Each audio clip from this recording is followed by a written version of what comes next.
Chapter 944. After eating some light but reasonably well-matched nutritious meals, Li Qingqing took the initiative to clean up the dishes and dim the lights in the ward. Do you want to rest now?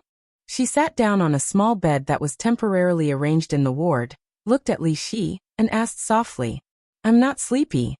Li Shi shook her head, and a smile appeared on her pale face. She patted the place beside her and said softly, Come and sit down. Let's talk. Her breath seemed to be weaker than when she had just woken up, but she seemed to be in good spirits. Her daughter, who had been worried about her, was brought back safely by Li Tianlan at the fastest speed. Gu Xingyun fought with Li Tianlan with the 10 Supreme Sword formation as the foundation, but he was completely defeated. His mental state, which had been tense for many years, seemed to relax suddenly. In the afternoon, Li Shi had a little fever. After taking the medicine, her body temperature dropped a little. She seemed to be slowly transforming into a real person, gradually getting rid of the beautiful but lifeless state of a puppet. Oh. Li Qingqing nodded, walked over, picked up the kettle, poured a glass of water, and handed it to Li Shi. When she took it, she stretched out her small hand and touched Li Shi's forehead. She said, Your body temperature is normal. Yes. Li Shi held the cup and looked at her daughter seriously. After a long time, she laughed at herself. An extremely ironic fact was clearly placed in front of the mother and daughter. They were biological mother and daughter. Li Qingqing was almost 20 years old this year. But they were not familiar with each other. They were really not familiar with each other. It was an extremely absurd but extremely cruel fact. Li Shi rarely saw Li Qingqing on weekdays. Although both mother and daughter were in Kunlun City, they were strictly controlled by Gu Xingyin most of the time. In the few meetings, Li Shi, who was like a walking corpse, did not have much specific image in her daughter's heart. On the contrary, under psychological suggestion, Gu Xingyin was closer to Li Shi.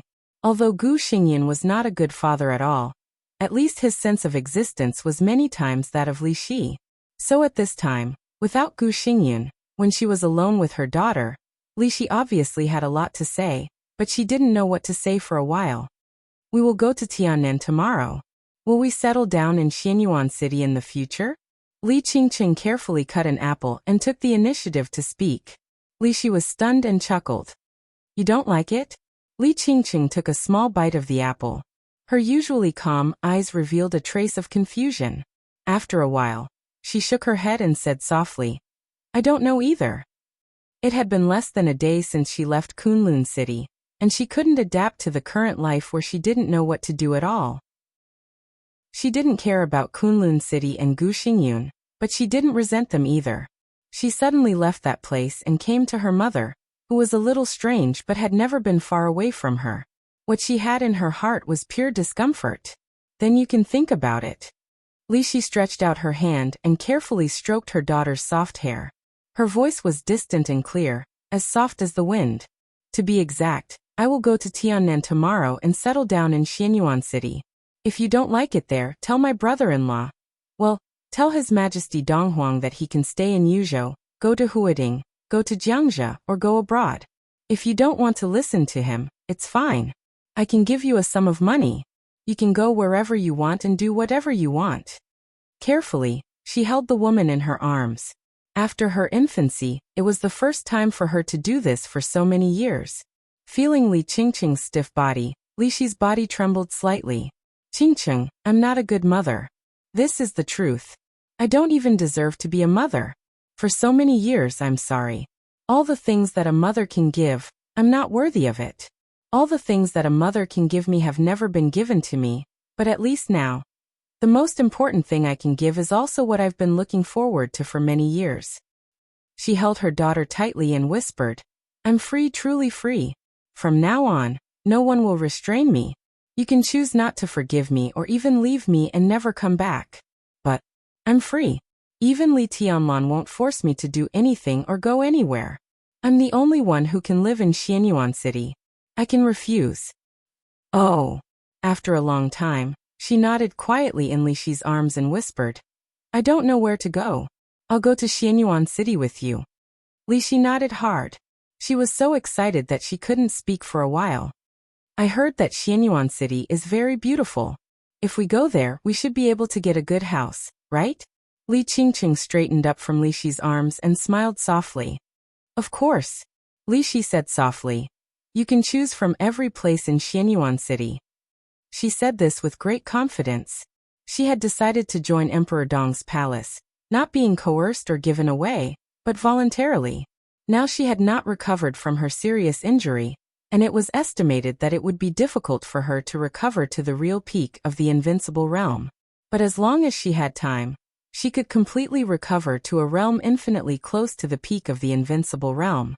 In this case, even if her body had not recovered for the time being, she would definitely become the third deputy palace master of Emperor Dong's palace after entering Emperor Dong's palace.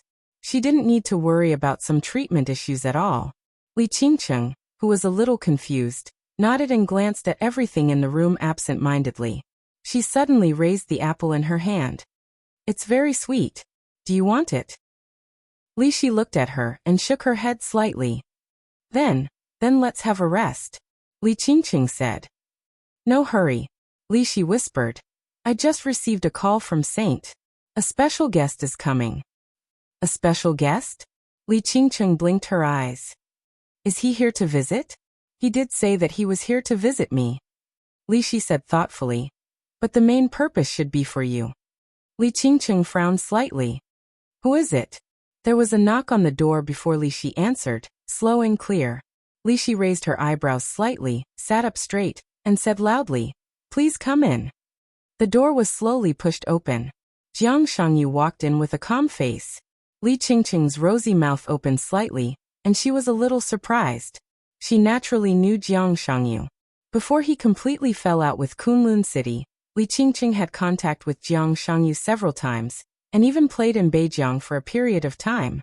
Gu Xingyan mentioned Jiang Shangyu to her several times. In his words, he almost said that Jiang Shangyu would be her husband in the future. There was no willingness or unwillingness, no liking or disliking. Under the subtle psychological suggestion, Li Qingqing just didn't object. That was all. But now what did he come here for? For herself? Li Qingqing suddenly felt a little strange in her heart. Jiang Shangyu smiled and nodded to Li Qingqing, then bowed deeply to Li Shi and said with a smile, Long time no see, Aunt Li Shi. Long time no see. Li Shi nodded and didn't express anything about the aunt and the sincere bow. In fact, I have always wanted to see you, but this sanatorium has always been sensitive. Jiang Shangyu stood there with a soft smile and didn't sit down. How is your body, aunt? Not bad. Thank you, child Jiang. Li Shi smiled. Please sit down and have some fruit. Thank you, aunt. Jiang Shangyu nodded politely, took out a small box that didn't look very eye-catching, and said with a smile, The Jiang family doesn't have any good recovery medicine, but Beijiang is a vast land with abundant resources. We have collected some rare medicinal materials. This is the desert blood of Beijiang. It should be helpful for Auntie's recovery. Desert blood. Not only Li Shi and her daughter, but also Saint, who was guarding outside the ward, suddenly raised his eyebrows. This was one of the most expensive medicinal materials in Beijiang, an extremely rare plant, and one of the main materials of the top healing potions. Not to mention other things, a simple piece of desert blood could be regarded as a holy medicine for healing, and it was of great benefit to Li Shi's body recovery. Although the box in Jiang Shangyu's hand was inconspicuous, if it was given to a force like the Wang family of Beihai that mastered unique gene medicine technology, it could easily be exchanged for an expensive sports car. This was definitely a heavy gift. This gift is too heavy. Li Shi raised her eyebrows slightly and shook her head. Thank you, child Jiang. I appreciate your kindness, but desert blood is not. This is my gift as a junior. Jiang Shangyu smiled softly, and his voice was full of persistence. In any case, I hope you can accept it, aunt. Li Shi pondered a little, glanced at Li Qingqing and nodded. In that case, thank you, child Jiang. Jiang Shangyu waved his hand casually and sat down on the chair. Child Jiang, you came here today not just to visit my injury, right? Li Shi took the box and asked calmly. There is one more thing I want to discuss with you, aunt. Jiang Shangyu came straight to the point. He came a little late today, and it was not suitable for him to stay for too long at this time. Say it. Li Shi looked at him politely. It's about Qingcheng. Jiang Shangyu hesitated a little and said it directly. His face was serious and sincere. Aunt, if possible, I want to take Qingcheng away from Yuzhou. Huh? Li Qingcheng frowned slightly and glanced at Jiang Shangyu, a little confused. I'm sorry, no. There was no hesitation, no surprise, and she didn't even ask why. Li Shi gave her answer directly. No. Simple and direct, without the slightest leeway. Jiang Shangyu was silent for a moment, looked at Li Qingcheng, and said in a low voice, Can I ask why? Because you can't. Li Shi's voice was very light, but the content was extremely tough. Jiang Shangyu paused and fell silent. His request might be a little abrupt, but before he came, he really didn't expect Li Shi to be so tough. It was clear that she didn't want to talk about this topic at all. There was no reason why not. If he had to ask, that was no. Jiang Shangyu narrowed his eyes and looked at Li Shi quietly. Under the soft light, his pair of gentle eyes, which usually had a smile on them, inadvertently had a sharp and aggressive look in them. Li Shi also looked at him quietly, without saying a word. If, Jiang Shangyu suddenly laughed. I mean, if, Aunt, I must take Qingcheng away? His voice was very slow, but every word seemed to be filled with a sense of oppression. Then you will die. An indifferent voice suddenly rang out. The space in the ward suddenly fluctuated. Silently, a faint sword energy condensed in the room, and finally turned into a sword energy projection of Li Tianlan.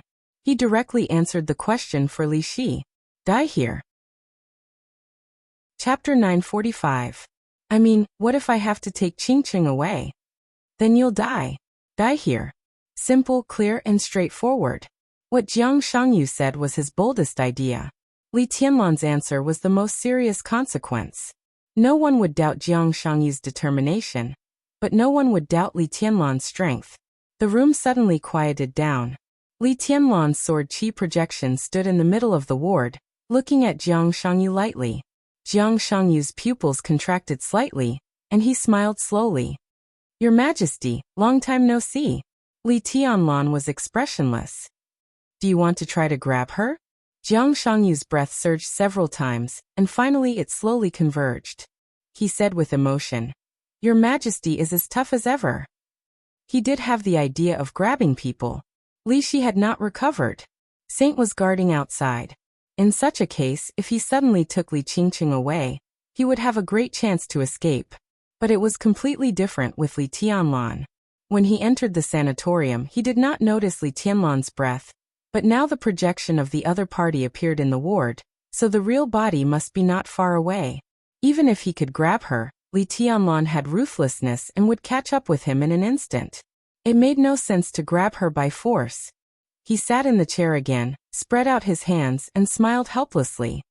Grabbing is not my intention. But you do want to do it. Li Shi said lightly, and her calm eyes stared at Jiang Shangyu. Why do you want to grab my daughter? Jiang Shangyu was silent. He was silent for a long time before he looked up at Li Qingcheng. Li Qingcheng frowned slightly and looked at him. I like her. Jiang Shangyu's voice was low and frank. I can give her happiness. Tiannan. Xianyuan City. Under the cover of night, a black Rolls-Royce stopped in front of a cafe in the center of Xianyuan City. This custom-made Rolls-Royce with countless advanced privacy technologies was originally a gift from the Wang family of Beihai to Emperor Dong's palace, when the headquarters of Emperor Dong's palace was built. It was Emperor Dong's car, but now it had become Qin Weibai's special car. Wherever this car was, Qin Weibai was there. Horsewoman got out of the car, bowed slightly, and opened the back door of the car. Qin Weibai walked out of the car, looked at the cafe in front of her, and narrowed her eyes slightly. Let's go. She stood in front of the door for a while before slowly walking into the cafe. The light in the cafe was soft and bright. A Caucasian lady with blonde hair and blue eyes was playing the piano attentively. Amidst the pleasant music, a figure in the corner of the cafe stood up and waved at Qin Weibai. Qin Weibai walked over with a calm expression. In the corner was a young man who seemed to always have a subtle smile on his face. When he saw that Qin Weibai had noticed him, he sat down again and looked at Qin Weibai with a somewhat presumptuous gaze. Even though it was winter, the weather in Tiannan was still warm. Qin Weibai was wearing a thin white sweater and black wide-legged pants. Her hair was tied up. She was 1.76 meters tall and wore a pair of 7-centimeter high heels. She looked like a fairy as she walked. She was tall enough to make most men feel ashamed of their inferiority. The man unscrupulously sized up her face, chest, waist, abdomen, as well as the pair of long legs that made people's mouth dry under the wide pants. This was no longer a simple beauty. It was a kind of beauty that could conquer anyone in an instant. There was no flaw in her beauty. She completely fulfilled the fantasies of perfection that most people had. If there really was a goddess, she would probably be like this. She didn't look like an ordinary person. She was otherworldly. His eyes narrowed slightly, and the smile in his eyes became more and more intense. Horsewoman, who was following Qin Weibai, tensed up. It seemed that she already had the intention to kill. Your eyes are very presumptuous. Qin Weibai sat down opposite her and said in a calm tone, if Tianlan were here, he would have your eyes gouged out. I just suddenly remembered that someone told me something. Qin Weibai raised her eyebrows. He said that a woman like you shouldn't be conquered by any man by nature. You should conquer all men and conquer the world. You should be a goddess high above, an inviolable queen. As long as he thought of how docile you would be every night, he felt like his heart was being twisted by a knife. He was in so much pain that he wanted to die. He turned a blind eye to the furious horsewoman. He laughed presumptuously and said presumptuously. His tone was full of emotions. Qin Weibai looked at him quietly. Her tone was somewhat puzzled and confused. After a long time, she slowly asked, Jiang Shangyu, are you tired of living? Don't do it. Jiang Shangyu smiled and said, otherwise I can guarantee that I won't regret it. I won't go with you. Li Qingqing finally spoke and said the first sentence after Jiang Shangyu entered the ward. I'm sorry, but now I don't want to go anywhere. Jiang Shangyu looked at her calmly and shook his head gently. I don't know what will happen if you leave me, but I can be sure that only by my side is the best for you. He thought of the lonely figure hanging in his bedroom in winter again and said in a low voice, I can give you happiness. What I don't want is not happiness. Li Qingqing looked at Jiang Shangyu and said seriously. The car slowly entered the sanatorium. Li Tianlan suddenly smiled and said, it's a bit interesting. What? Lin Yuxian, who was driving, raised his eyebrows slightly. Jiang Shangyu is here. Well, he came to visit Li Shi. He also wants to take your goddess away by force. Li Tianlan shook his head. I really don't know who gave him the courage. Lin Yuxian's face suddenly changed. He wants to take Qingqing by force. It's just a thought. Why are you panicking? Saint is watching. We'll be right there. Li Tianlan moved his body. After tonight, I will let him understand that there are some things that he can't even think about. Under the light, Li Tianlan, who was condensed by the sword energy, began to dissipate little by little, becoming thin and empty. Jiang Shangyu did not relax. Instead, his body tightened again.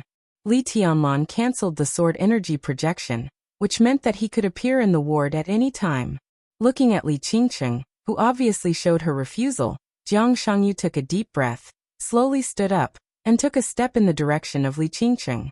Li Qingqing tilted her head, looked at Jiang Shangyu, and asked softly, do you want to force me? Jiang Shangyu stopped where he was. He looked deeply at the face in front of him, which he had remembered for too long, and whispered, I want to talk to you alone. Of course the dead won't regret it. Qin Weibai took the menu and ordered a glass of lemonade.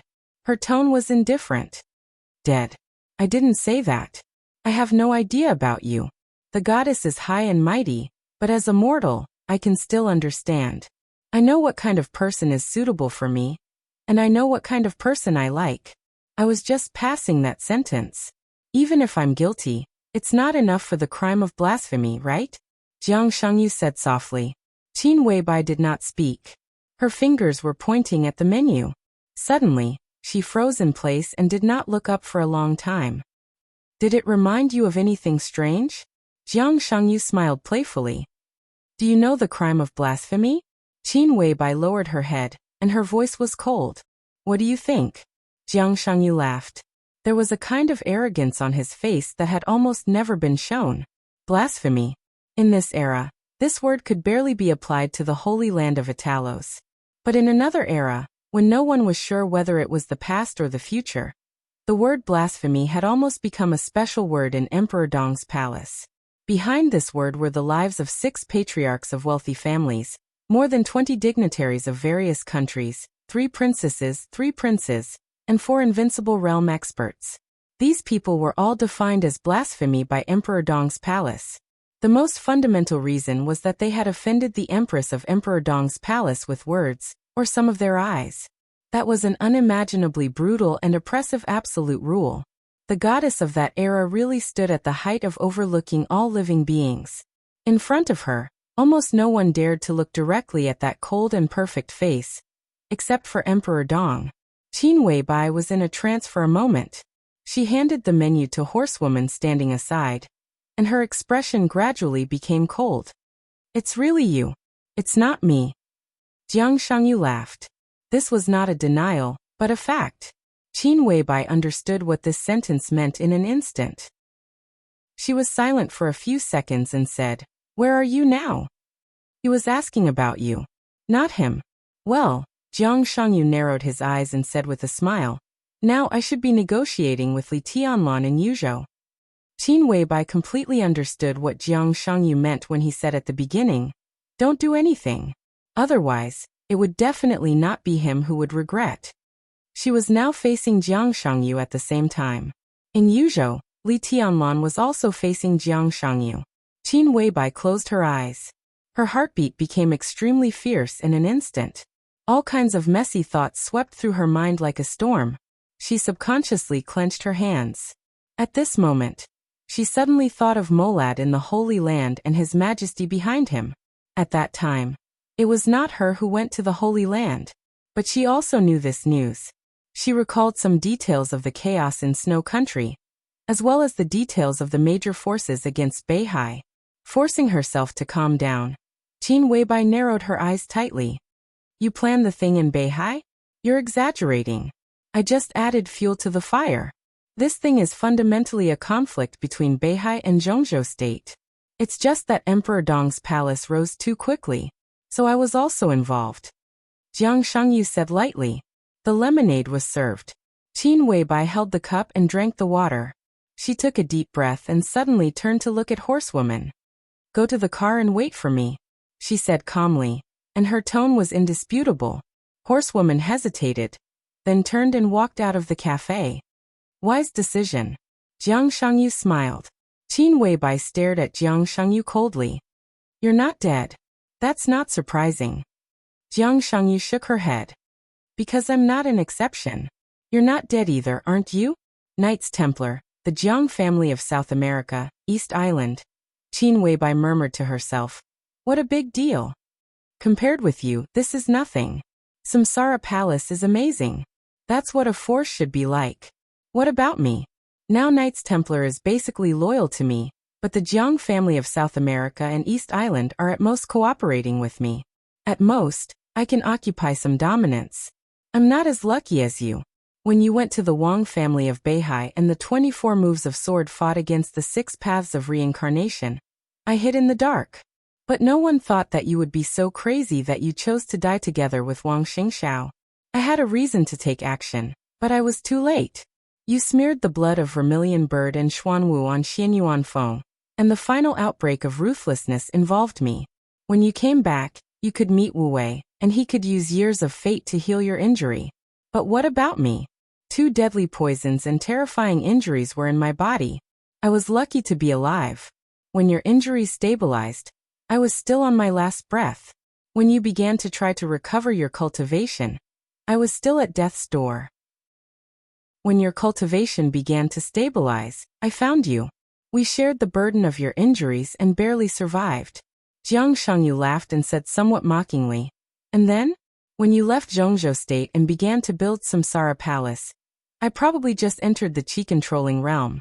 When the master of Samsara Palace was famous, I hadn't even entered the fire-flaming realm. I can't compare with you.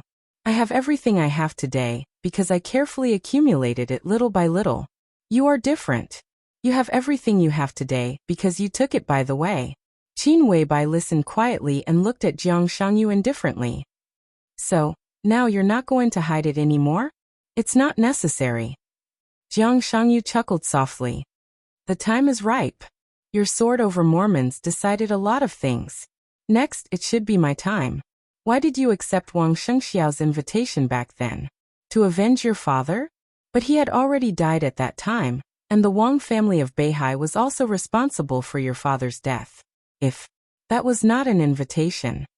Jiang Shangyu lowered his head and clenched the coffee cup in his hand. He was silent for a long time before he suddenly asked, "Do you have someone you like?" The kind of person who would disregard everything for her. From the first time he saw her, he felt that she was destined to be with him. The cold wind at night blew across the rooftop. Li Qingcheng slightly wrapped her coat around herself and said, "What do you want to say to me?" "A lot of things." Jiang Shangyu seemed to want to carve this figure deeply in his eyes. "But I suddenly don't know what to say." Li Qingcheng was silent. She lowered her head and slowly tied her long hair into a simple ponytail. Jiang Shangyu walked to the edge of the rooftop, lit a cigarette, took a deep breath, and laughed. "You know, from the first time I saw you, I was sure of one thing. Whether you are a princess, a chess piece, or anything else, I must make you my wife." It's been many years. The smoke rose from the corner of his mouth into the night sky. He muttered to himself, "It has never changed." Many years? Li Qingqing hesitated. In her memory, they had only known each other for 2 or 3 years. "You know what? I've always known your situation in Kunlun City. I know the contradiction between Gu Xingyun and Li Shi. I know the reason why you were caught in the middle and became a victim. Hey, what I want to do most in my life is not to fight for hegemony or power. My request has always been very simple. I want my family to live a better life, so that my father won't work so hard. I want the person I like to live a happier life and not be so helpless. I want to live like a human being and not be so incompetent. This is all my dream. What's the point of living a life and ruling the world? It's good to be happy, carefree and free." He looked up at the deep winter night sky of Yuzhou City and murmured, "But some people's starting points are predestined. In this circle, if we want to protect our family, protect our lover, and live like a human being, we have to fight for something and kill some people. A few years ago, at the beginning, I was really powerless. Not to mention living like a human being. Even being alive was a very hard thing. I survived the most desperate period. In the past few years, the Jiang family has developed well. If there is no accident, I will soon go to Kunlun City and bring you out. Whatever you want, as long as I have it, I can give it to you. If I don't have it, I will try my best to give it to you. I have imagined our marriage, a grand wedding, the attention of the world, and making you the happiest person. Half a month, at most half a month, and I will be able to do all of this. It's a pity. Only half a month, and everything may be different." "Maybe." Li Qingcheng looked at Jiang Shangyu quietly indifferent. "Come with me, Qingcheng." Jiang Shangyu turned around and looked at her. "You can have whatever you want. What Emperor Dong's palace can give you, now the Jiang family can also give you." The wind whistled fiercely on the rooftop at night. Slowly, Li Qingcheng shook her head. "Sorry. What do you want to say?" Qin Weibai's voice was cold and indifferent in the soft voice.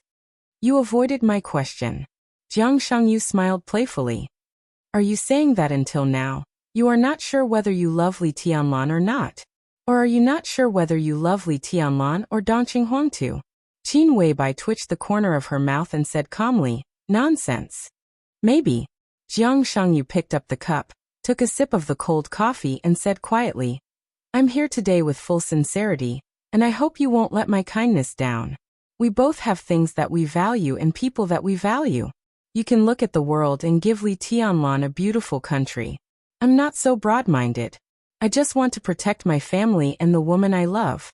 We may have grudges, but on this point, let's put ourselves in each other's shoes.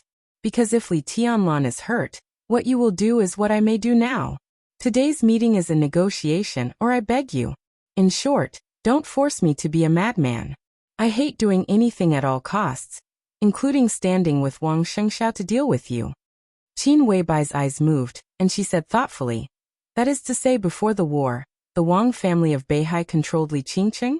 No, Li Qingqing had committed suicide at that time. Your father? Well, who is that? Jiang Shangyu's eyes were as deep as the abyss. After a long silence, he sighed in a low voice.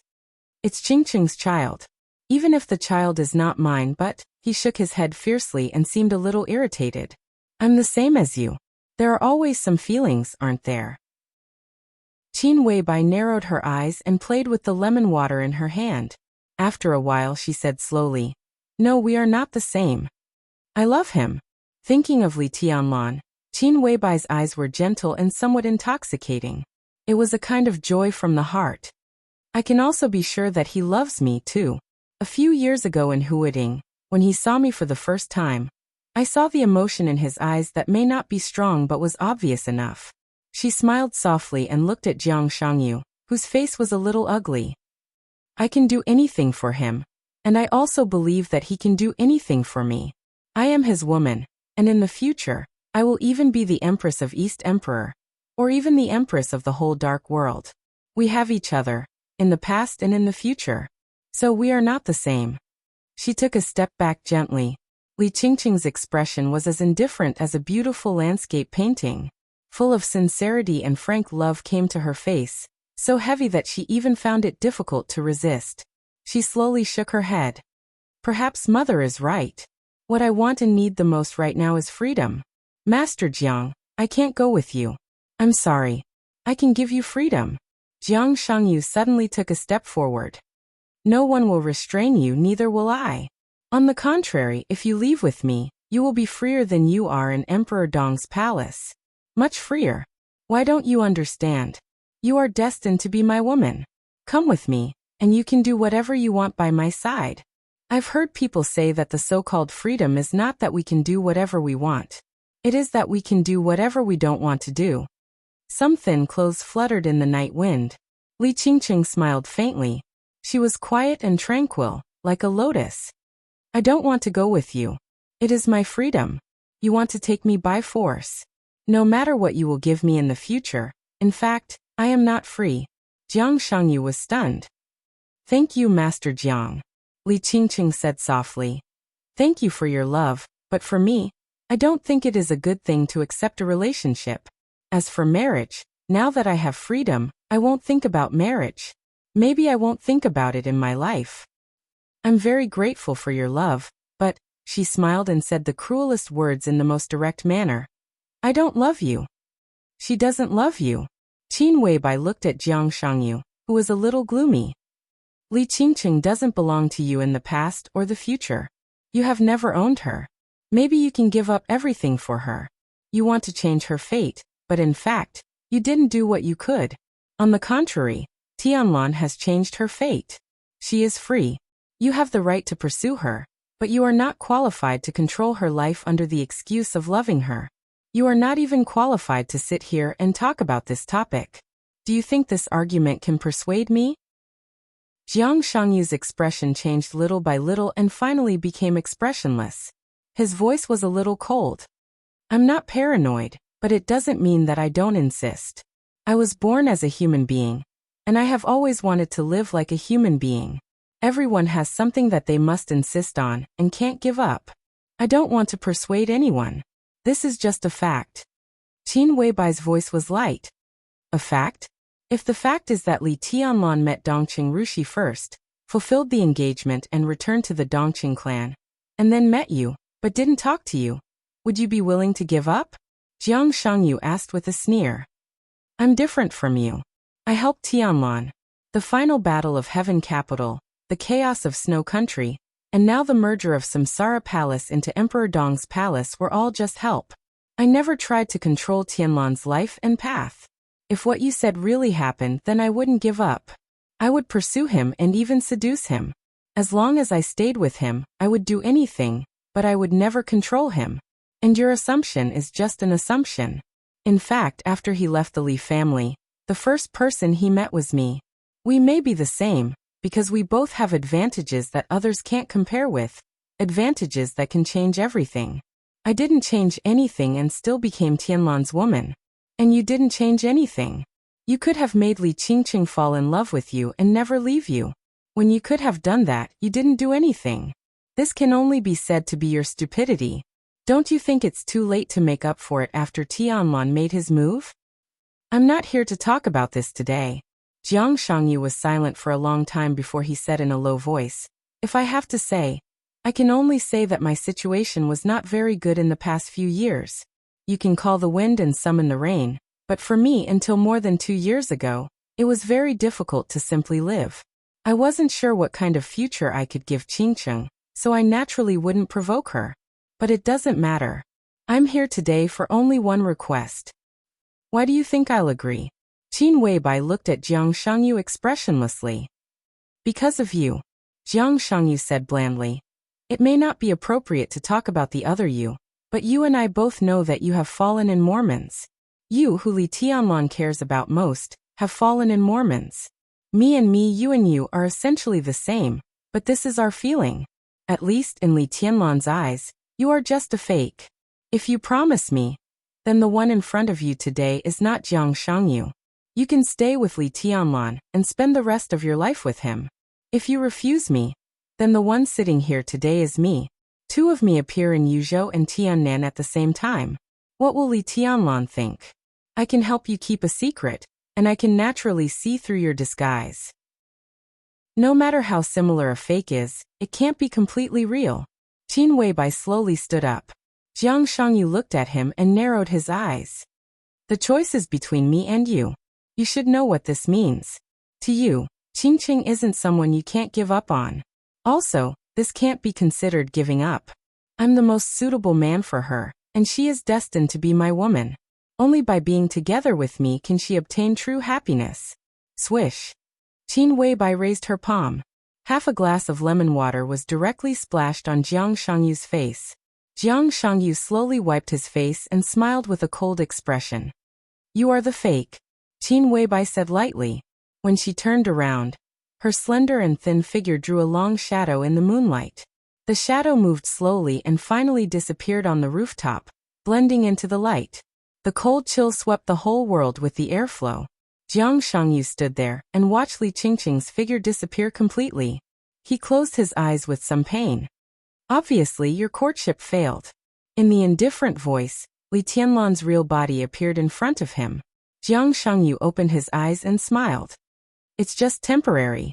Still not giving up? Li Tianlan raised his eyebrows. She is destined to be my woman. As time goes by, she will find that only I am the most suitable for her. Jiang Shangyu took a deep breath and looked at Li Tianlan with complicated eyes. The Jiang family plotted against Beijiang and ruined Li Tianlan's plan. But Li Tianlan took Li Qingqing away and ruined his life.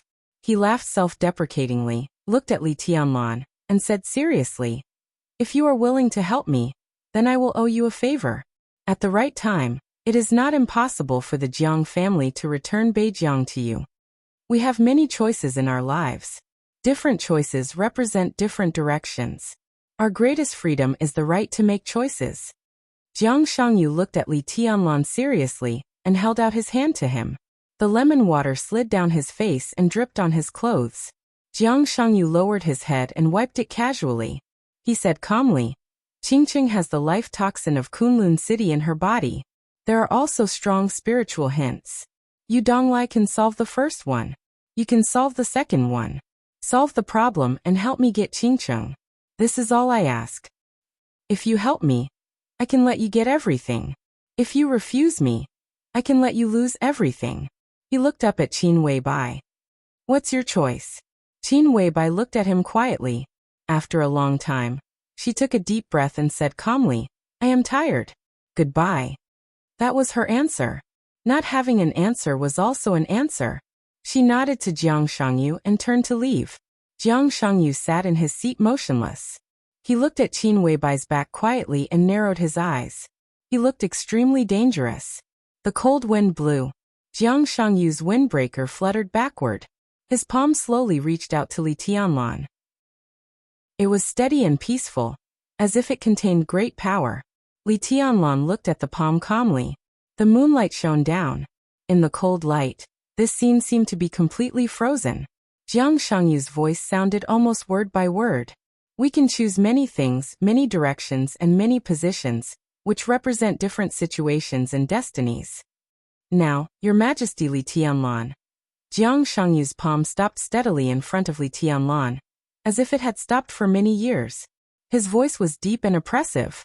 Tell me your choice. Do you choose to be my friend? Or an enemy? Chapter 946. Friend or enemy? Most of the time, the so-called fate and different directions were chosen in an instant. Li Tianlan narrowed his eyes and looked at Jiang Shangyu's outstretched palm. Jiang Shangyu's expression was calm and serious. The smile that seemed to cover his face at all times disappeared completely. His voice was clear, firm and steady. This was the Jiang Shangyu he was familiar with, fragile and somewhat weak. He might be a genius in other people's eyes, but in Li Tianlan's eyes, it was just a piece of cake to kill him. Jiang Shangyu did not have the strength to threaten him, let alone the power to threaten him. But at this moment, he really felt a sense of oppression that was not strong but real. The hand reached in front of him, and his life seemed to really have two directions, to the left or to the right. I think of our first meeting. Li Tianlan's voice was calm and cold. Jiang Shangyu frowned slightly. You mean in East Island? Li Tianlan glanced at him. I'm not sure what the reason is, but I can be sure of my feeling. Maybe it's your eyes when I first saw you, or maybe it's your expression. It seems that everything is normal, but every time I think about it, I have a very uncomfortable feeling. You can say it's intuition. From that moment on, I was sure that we would not be friends. His voice was clear, and his eyes were clear and rational. Jiang Shangyu looked at him for a long time. So, he said slowly, Your Majesty, are you rejecting my kindness? Your kindness means nothing to me. We are not friends. As for whether we are enemies or not, I don't care. If I have to make it clear, you are not qualified to be my friend or my enemy. Li Qingqing is not my private property. I brought her out of Kunlun City, and I didn't want to control her. She is free, and I will respect her will. You must also respect it. There is no possibility of a deal in this matter. Jiang Shangyu narrowed his eyes. His expression became indifferent little by little. The palm slowly retracted. The corner of his mouth moved, and he was about to speak. Think about the consequences before you speak. Li Tianlan said blandly. I didn't kill you today because I saw your sincerity and respect Li Qingqing. If you don't know what's good for you, you don't have to go back today. Jiang Shangyu's expression froze slightly. He laughed. I see. In that case, Your Majesty. He bowed slightly with a meaningful look in his eyes. Goodbye. Li Tianlan did not respond. Jiang Shangyu jumped directly from the rooftop. His figure landed on the ground and strode out of the sanatorium. He did not look back from the beginning to the end. Li Tianlan looked at his back quietly. He could feel Jiang Shangyu's determination. That was not giving up. Instead, it was a determination to do whatever it took. Lin Yuxian appeared silently beside Li Tianlan. His eyes were a little complicated. What will he do? I don't know. Li Tianlan shook his head expressionlessly. But I have an intuition that it might be a wrong decision not to kill him tonight. Then why not kill him? Lin Yuxian had some doubts. Jiang Shangyu's status in Zhongzhou State was not low now. But if Li Tianlan insisted on killing him, no one could stop him. There might be trouble afterward, but Emperor Dong's palace could handle it. In that case, why not do it? Because of Li Qingqing. Li Tianlan smiled and said, The life of Li Shi and Gu Xingyun is not harmonious. Li Qingqing grew up with them. You know what she thinks about marriage and feelings without thinking. She even made it clear just now that she would not consider the idea of marriage in this life. She left you such a rival in love, and let you compete with each other. Maybe it can help you. Otherwise, if you only rely on yourself to pester Li Qingqing, it is basically impossible. Damn, you don't believe in my charm? Lin Yuxian stared and was a little speechless. This is my brother-in-law's understanding of my brother-in-law. Li Tianlan laughed. Lin Yuxian chuckled without emotion and suddenly said, That's not the whole reason, is it? Yes. Li Tianlan nodded. One more thing. If I kill him tonight, I feel that there will be trouble too. It's better to keep him alive and see who is behind him first. Walking out of the sanatorium, Jiang Shangyu, who did not feel embarrassed at all without a special car to pick him up, waited for a long time before he got a taxi. The taxi went straight to the airport. In the back of the car, Jiang Shangyu took out his mobile phone and dialed a number. The phone was quickly connected, but there was no sound. How is it? Jiang Shangyu coughed and asked. The negotiations have fallen apart. On the other end of the phone, the calm voice sounded emotionless. I was splashed with a glass of lemonade. Doesn't she care that she's a fake? Jiang Shangyu sneered. She said sham exhausted. Jiang Shangyu fell silent and tried to think about the meaning of this sentence. After a while he slowly said, I can imagine, but I can't understand. What about you? On the other end of the phone, His Majesty, who was far away in Xianyuan City, asked. The negotiations have fallen apart. Jiang Shangyu said calmly. His Majesty sighed. You're really useless. Jiang Shangyu said expressionlessly. Keep scolding. Don't stop. Be ruthless. His Majesty was speechless. He was also Jiang Shangyu. Their experiences might be different, but in essence they were the same person, and their thinking was completely the same. If they swore, they would be scolding themselves, and even the words they said were the same. Let's snatch him. After a moment of silence, the two of them spoke in unison. Let's take him back first. They spoke in unison as well. After a short silence, Jiang Shangyu agreed and looked at the scenery outside the rough car. We'll talk about it when I get to Xianyuan City. On the rooftop, Li Tianlan accompanied Lin Yuxian to smoke a cigarette. He glanced at him and said with a smile, Hey, are you still depressed? Don't think so much. There will always be opportunities in the future. If I were you, I would go to get close to Li Qingqing now. What are you thinking about here? Lin Yuxian snorted. If you were me, would you really go? No. Li Tianlan thought for a moment. It's not easy to be a bootlicker. You can also catch up with my sister like this. God is blind. Lin Yuxian looked disdainful. How many times have I said that it's your sister who chased me? Li Tianlan sighed. We're not the same, not the same. The phone suddenly rang. Li Tianlan took out his mobile phone and glanced at the number. His eyes softened slightly, and he directly pressed the answer button. He said with a smile. What are you doing? Looking at the night view. Qin Weibai on the other end of the phone smiled softly and said softly, The night view of Xianyuan City is very beautiful. Li Tianlan nodded. I'll go back tomorrow. I'll accompany you then. Qin Weibai was silent for a moment and said softly, I'm afraid not. Tianlan, I have to go back to the headquarters of the Lin clan, and come back in a few days. The problem in South America? Li Tianlan frowned slightly. Qin Weibai hesitated for a moment and nodded. Yes, but it won't be long. I'll be back soon. Chapter 947. The phone was hung up in Li Tianlan's laughter. Xianyuan City was brightly lit at night. The streets were clean and tidy. The buildings were exquisite and magnificent. The grass was green. The flowers were in full bloom, and the trees were neat. The lights were on. It was as if the entire city had been draped in a colorful coat of light. The night here was not so noisy and bustling, but there was a kind of vitality from silence and beauty. Qin Weibai quietly looked at the scenes outside the window. She didn't say a word and just watched in silence.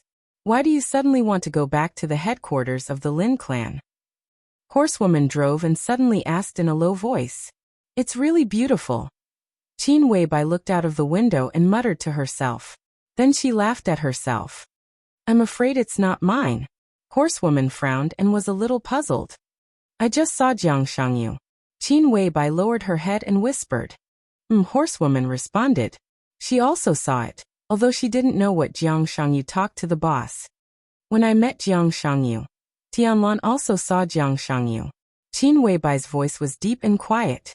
The black Rolls-Royce suddenly stopped in the middle of driving. Qin Weibai's body swayed and leaned forward slightly. Horsewoman's face changed dramatically. She suddenly looked back at Qin Weibai in disbelief. Qin Weibai was in Tiannan. Li Tianlan was in Yuzhou. The two of them saw Jiang Shangyu at the same time? How is this possible? Horsewoman subconsciously raised her voice, a little incredulous. Nothing is impossible, Qin Weibai said indifferently. Just like now I'm in Tiannan, but I'm also in the headquarters of the Lin clan. Horsewoman breathed violently. At that moment, she was completely stunned. Horsewoman frowned tightly and looked solemn. He and the palace master. Probably the same. It's hard to explain what's going on. But I can come back, so can he. Qin Weibai whispered. Horsewoman's brain was a little confused. After a while she understood what it meant. We have enemies. Horsewoman took a deep breath and said in a deep voice, an unimaginable enemy. There were 12 supermasters in the Samsara Palace. But the status of supermasters was also high and low. In reality, Fire Flaming Realm, one of the 12 supermasters was naturally the most important. And he was once the only supermaster of the Invincible Realm. Next were the military counselor and the saint. And then there were the dukes and generals whose strength was only second to the saint and the military advisor. Instead, there were the knights whose strength might not be the best but were absolutely loyal. They knew the origin of the palace master from the very beginning. They also knew the inside story of the initial rise and rapid development of the Samsara Palace. The 12 supermasters were very high profile in the dark world. Lurk in the shadows, the saber of Zhongzhou State. A strategist who had absolute control over the economy. The Flourishing Age Fund, whose funds could sweep the world, certainly had Han Dongluo's ability, but it also had the foresight of the palace master. For more than a decade, they seized the opportunities again and again, and the Samsara Palace completed its accumulation at the fastest speed. The core of all this was the master of Samsara Palace. She was the master of Samsara Palace who knew what would happen before it happened. But now, the master of Samsara Palace was in an extremely bad state. She was almost dead. Jiang Shangyu appeared. Jiang Shangyu, who could predict the future like the master of Samsara Palace, appeared. Horsewoman couldn't imagine how powerful Jiang Shangyu had secretly cultivated. The fact that he could openly appear in front of Qin Weibai and Li Tianlan already showed his attitude. He was so confident that he could almost be fearless of everything. It's not that serious. Qin Weibai shook her head. His state is a little special. When I came back that year, my foster father spent a lot of effort to stabilize my injury. Then at the earliest time, I found myself. Jiang Shangyu was not so lucky. He has been in a bad state these years and can't do too many things. But, since he dared to appear in front of me, it means that he is indeed ready. It's a little troublesome, but it's not impossible to solve. Horsewoman was silent for a long time before she whispered. What was Jiang Shangyu's strength in his heyday? He broke through the peak of the Invincible Realm, and was only half a step away from the real Supreme. He was a person who really exerted the Heavenly King heart to the extreme. His willpower was indestructible, and his cultivation progressed rapidly. He could constantly make up for his shortcomings while making progress. He was not the same as the trash in Kunlun City, who also had the Heavenly King heart, but was not even in the Invincible Realm. In that era, Tianlan in his peak state could ignore everything. After Tianlan, Wang Tianzong managed to enter that realm, but it was not perfect. Then, Wang Shengxiao was the closest to that realm. After the father and son of the Wang family of Beihai, it was Jiang Shangyu, followed by Lin Yuxian of the Lin clan.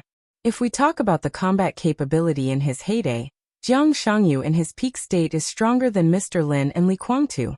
If we really want to compare, he is probably similar to Tribulation in his peak state and Wang Tianzong when he left Reki City. If it weren't for Ruthless, I wouldn't have been able to kill him and Wang Shengxiao. Well, at that time, Ruthless didn't break out with all his strength, but really self-destructed. It wanted to kill not only Wang Shengxiao and Jiang Shangyu, but also me. It destroyed everything. And then it became what it is now. Then now. Horsewoman wanted to say something but stopped on second thought. He has the blood of vermilion bird and black tortoise that have evolved to the last stage in his body. At present, no one in the world can solve this level of poison. At most, they can barely suppress it. It is impossible for him to return to his peak state. Now Tianlan is only short of accumulation, and the final transformation from the real Supreme Realm. With Ruthless, he can't threaten Tianlan's safety. But since he dared to appear, it means that he should also have the ability to protect himself. Qin Weibai's voice gradually became a little low. I'm not worried about what will happen to Tianlan. Now, except for himself, there should be no one who can hurt him. Jiang Shangyu is a bit tricky, but there will be time to deal with him in the future. Her voice became softer and softer. What I'm worried about now is how to tell Tianlan about this. This should be told to His Majesty. Horsewoman was slightly shocked. How can I not tell him? Qin Weibai smiled bitterly. It's meaningless to hide such a serious thing. We must let Tianlan know the possible consequences of Jiang Shangyu and his current strength.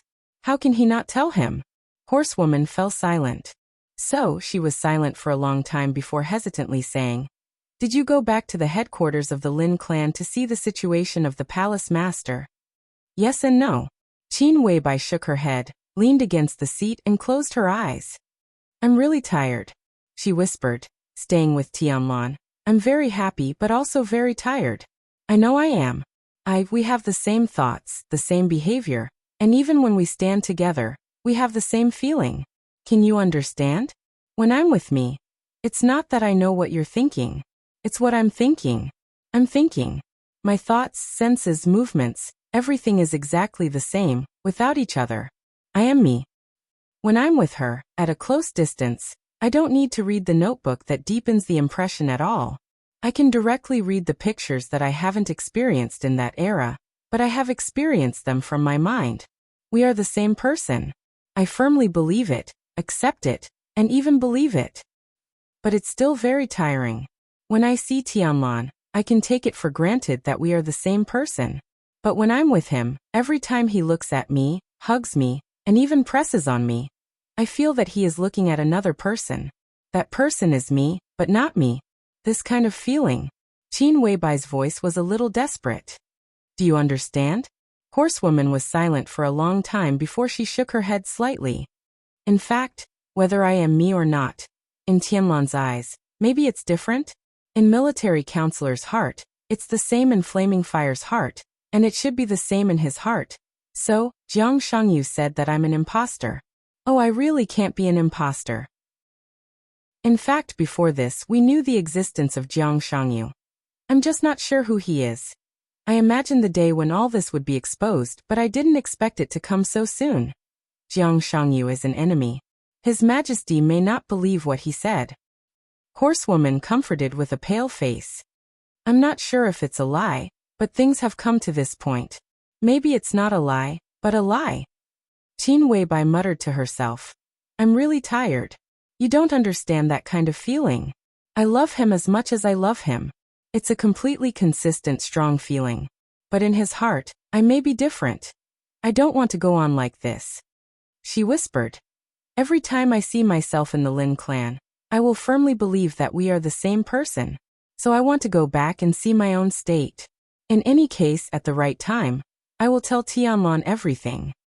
I'm his woman, not my substitute. I want him to accept the real me, nothing else. It's hard to understand.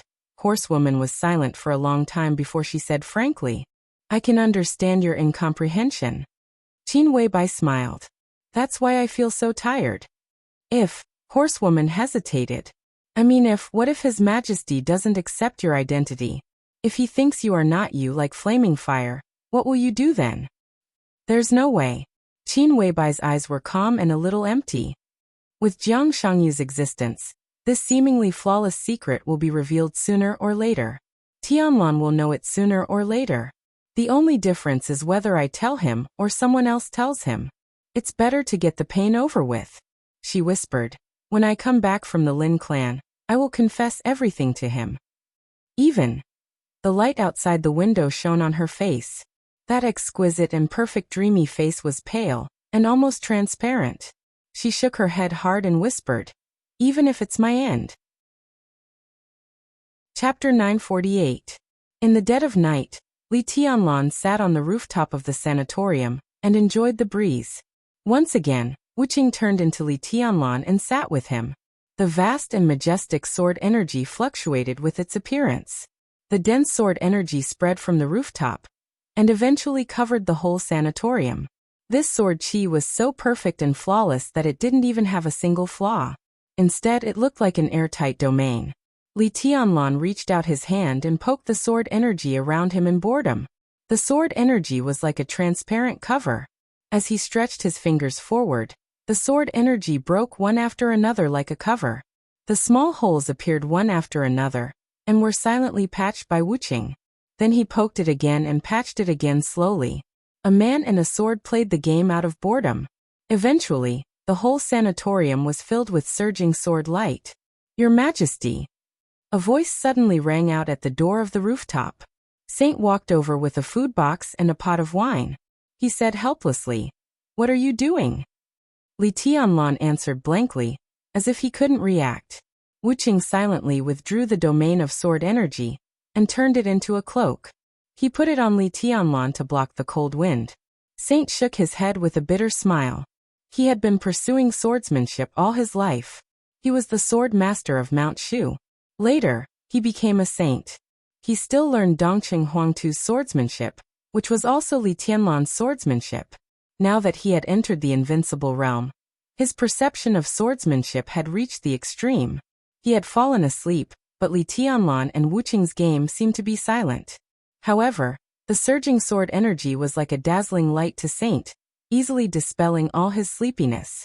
It was his boss who disturbed his dreams. What else could he do? He could only pack up and rush over. "Can't sleep." Saint walked to Li Tianlan and sat down beside him. He opened the food box. There was only a stack of spiced beef in the food box. It was simple, but it was enough. There were 2 empty cups beside the beef.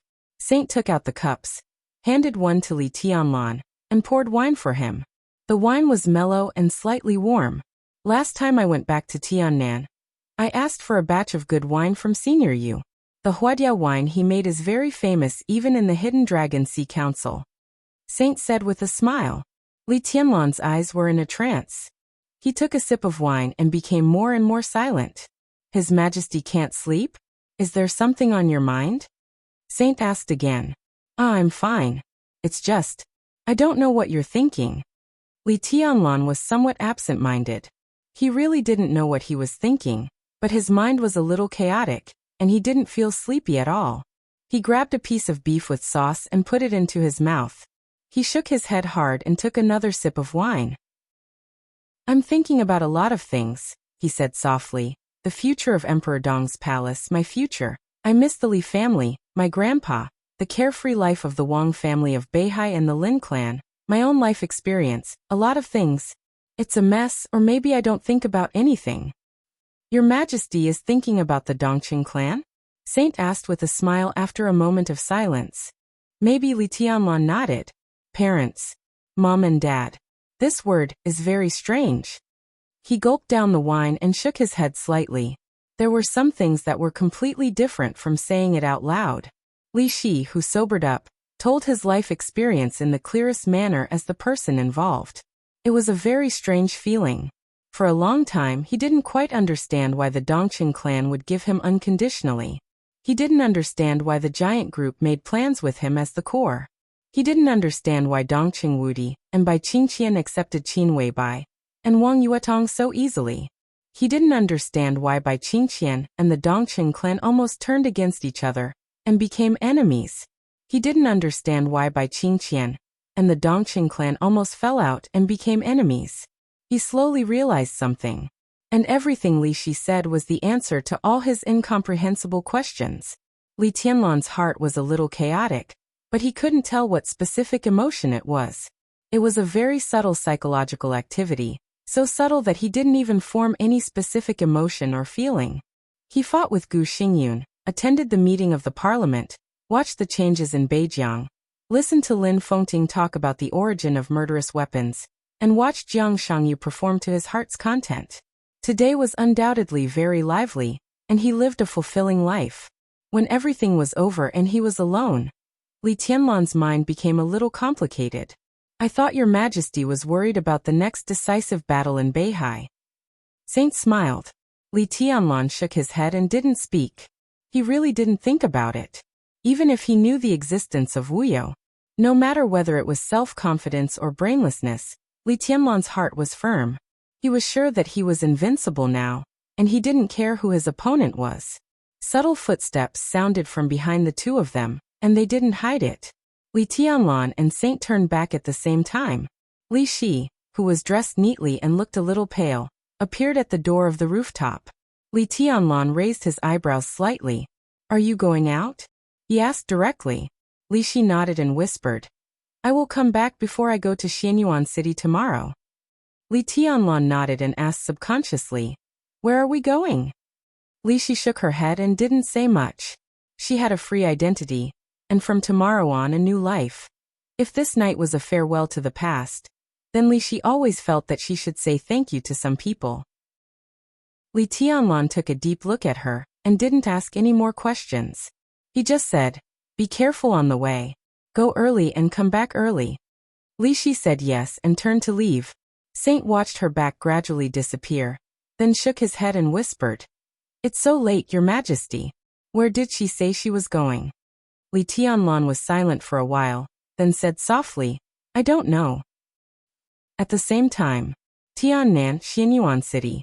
In an exquisite hotel suite in the city center, Jiang Shangyu opened the door and saw himself standing outside the door. "I just received the news." Without any pleasantries, Jiang Shangyu said, "Qin Weibai has left Tiannan." There was an inexplicable aura surging in the room. The space was slightly distorted. A blurry and hazy cloud and starlight completely enveloped his body. He became His Majesty again. It should be the problem of the Jiang family of South America. After all, she is the patriarch of the Lin clan. His Majesty said, not surprised at all. "It's a pity. If she stayed in Xianyuan City." Jiang Shangyu shook his head slightly. Everyone was afraid of the fallen master of Samsara Palace, but in terms of force, no one would be afraid of Qin Weibai. Many people were afraid of His Majesty, but no one was afraid of Jiang Shangyu. Jiang Shangyu was too young to become a real expert of the invincible realm. His Majesty was different. His physical strength was fixed. In terms of strength, what he needed was not progress, but recovery.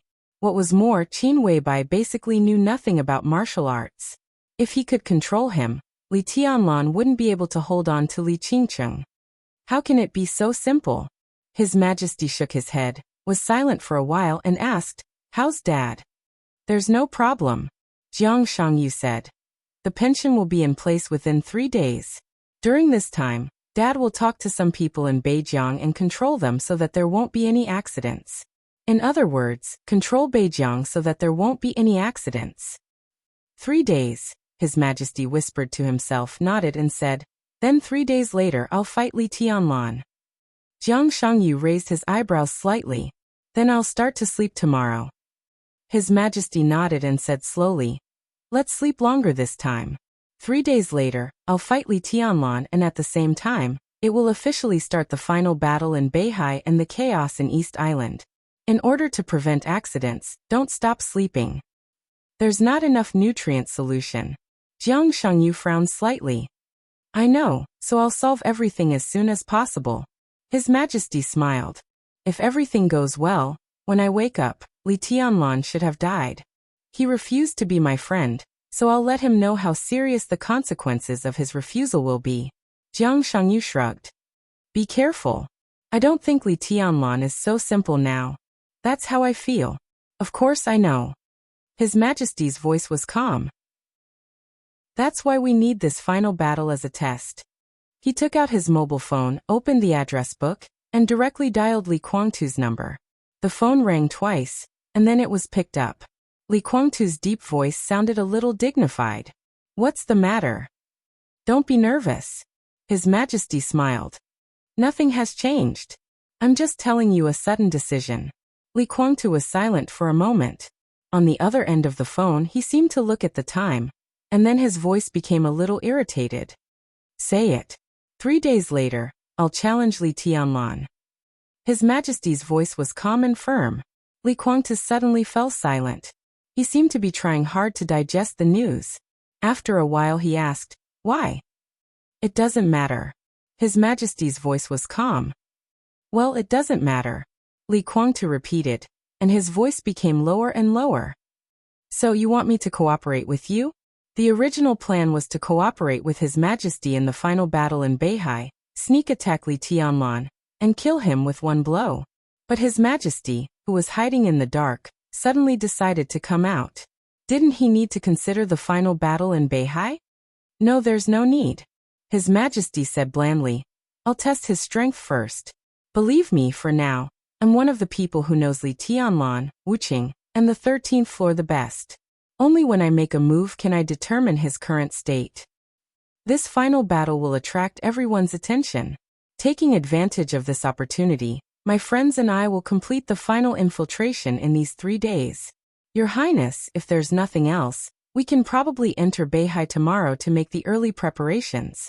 Li Kuangta chuckled and said in a strange tone. Attract everyone's attention? Are you sure that the challenge won't be regarded as a clown, and then completely ignored?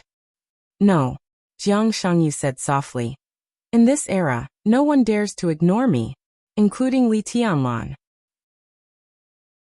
Chapter 949. At dawn, Dongqing Wudi opened his eyes and found that the warm, soft, and fragrant body beside him seemed to have left for a long time. Half of the quilt had become cold, just like the feeling in the past many years. He was in a trance for a while, as if he was not sure whether it was reality or a dream. After more than 10 seconds, he laughed at himself, sat up slowly, put on his clothes and walked out of the room. The lights were on in the corridor of the villa outside the door. Because it was on the 4th floor, in a more private space, the small reception area at the corner at the end of the corridor had been transformed into a small kitchen. Dongqing Wudi sniffed and his expression became softer. Bai Qingqian, who got up early, was frying eggs in the small kitchen. Beside her was cooked porridge and a few strangely shaped deep-fried pancakes that had been completed. Hungry, Dongqing Wudi walked to the kitchen and looked at his wife.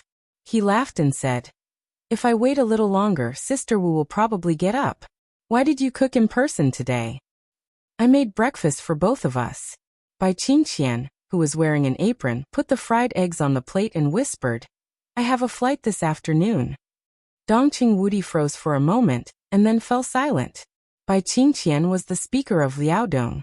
Naturally, she could not stay in Yuzhou. During this time, she had been holding meetings in Yuzhou. There was less than a year before the election, and all aspects were sensitive. Today, she would go to the Hidden Dragon Sea to attend a speakers' conference of Zhongzhou State, which was also the highlight of this series of meetings, or even the finale. This meeting could basically determine some things that all parties had been psychologically prepared for, and even determine Bai Qingqian's new position after the election. Then she would rush back to Liaodong overnight. The next time the couple would meet would probably be the election in October next year. I may not have time to see you off. It depends on the situation. I'll try my best to make time. Dongqing Wudi was silent for a moment and whispered. No need. Bai Qingqian scooped 2 bowls of porridge and placed some delicate and delicious side dishes on the table. You do what you need to do. I'll try my best to come back during the Spring Festival. Dongqing Wudi gave a wry smile and shook his head. The Spring Festival was a holiday for ordinary people, but for them, it was impossible for them to be idle at all, especially in the year before the general election. It was almost impossible for the speakers to leave their posts. Even if Bai Qingqian could really come back, Dongqing Wudi would be too busy during the Spring Festival. He had to go to various places in Zhongzhou State on behalf of the army headquarters, to pay New Year's greetings to the soldiers and inspect their work. Can't bear to part with it. Bai Qingqian sat down, raised her eyebrows and said with a faint smile, At most, I can return to Yuzhou in a year. Can't you wait a year? How is this a year? Dongqing Wudi sighed and frowned. He no longer had the demeanor of a god of massacre. I've waited for more than 20 years before I tasted the sweetness. Bai Qingqian's face turned red. She angrily picked up her chopsticks and knocked Dongqing Wudi on the head, saying bitterly, You're talking nonsense. It's the truth. Dongqing Wudi felt a little helpless. Bai Qingqian held her chopsticks, and her face became redder. The relationship between them had been stiff for more than 20 years, and they almost became enemies. Although their relationship had eased a little in recent years, as a husband and wife, they had only recently started to sleep together. Dongcheng Wudi was reluctant to leave, and Bai Qingqian naturally didn't want to leave. But she had responsibilities. What else could she do but leave? She lowered her head and took a sip of porridge. She said calmly, "Isn't the Black Dragon army in Longjiang?" "Yes." Dongcheng Wudi nodded subconsciously. Bai Qingqian glared at him. "I can't come back during the spring festival. Can't you inspect the northeast?" Dongcheng Wudi suddenly came to his senses. He giggled and nodded. "Yes, you're right. It's settled. I'll inspect your place during the spring festival." Bai Qingqian snorted softly, drank the porridge, and asked casually, "After the election, your part-time job should be removed, right?" "Yes." Dongcheng Wudi nodded and said, "It's not necessarily after the election. It could be before." He was the executive minister of the army headquarters, and his part-time job was the commander of the Border Control Corps. In the entire army headquarters, the Border Control Corps occupied a very important corps position. The commander's rank of marshal was enough to show the importance that Zhongzhou state attached to the Border Control Corps. After Di Jiang resigned, Dongcheng Wudi had been holding this position for more than 2 years, which was a miracle. Before and after the election, Dongcheng Wudi had to step down from this position.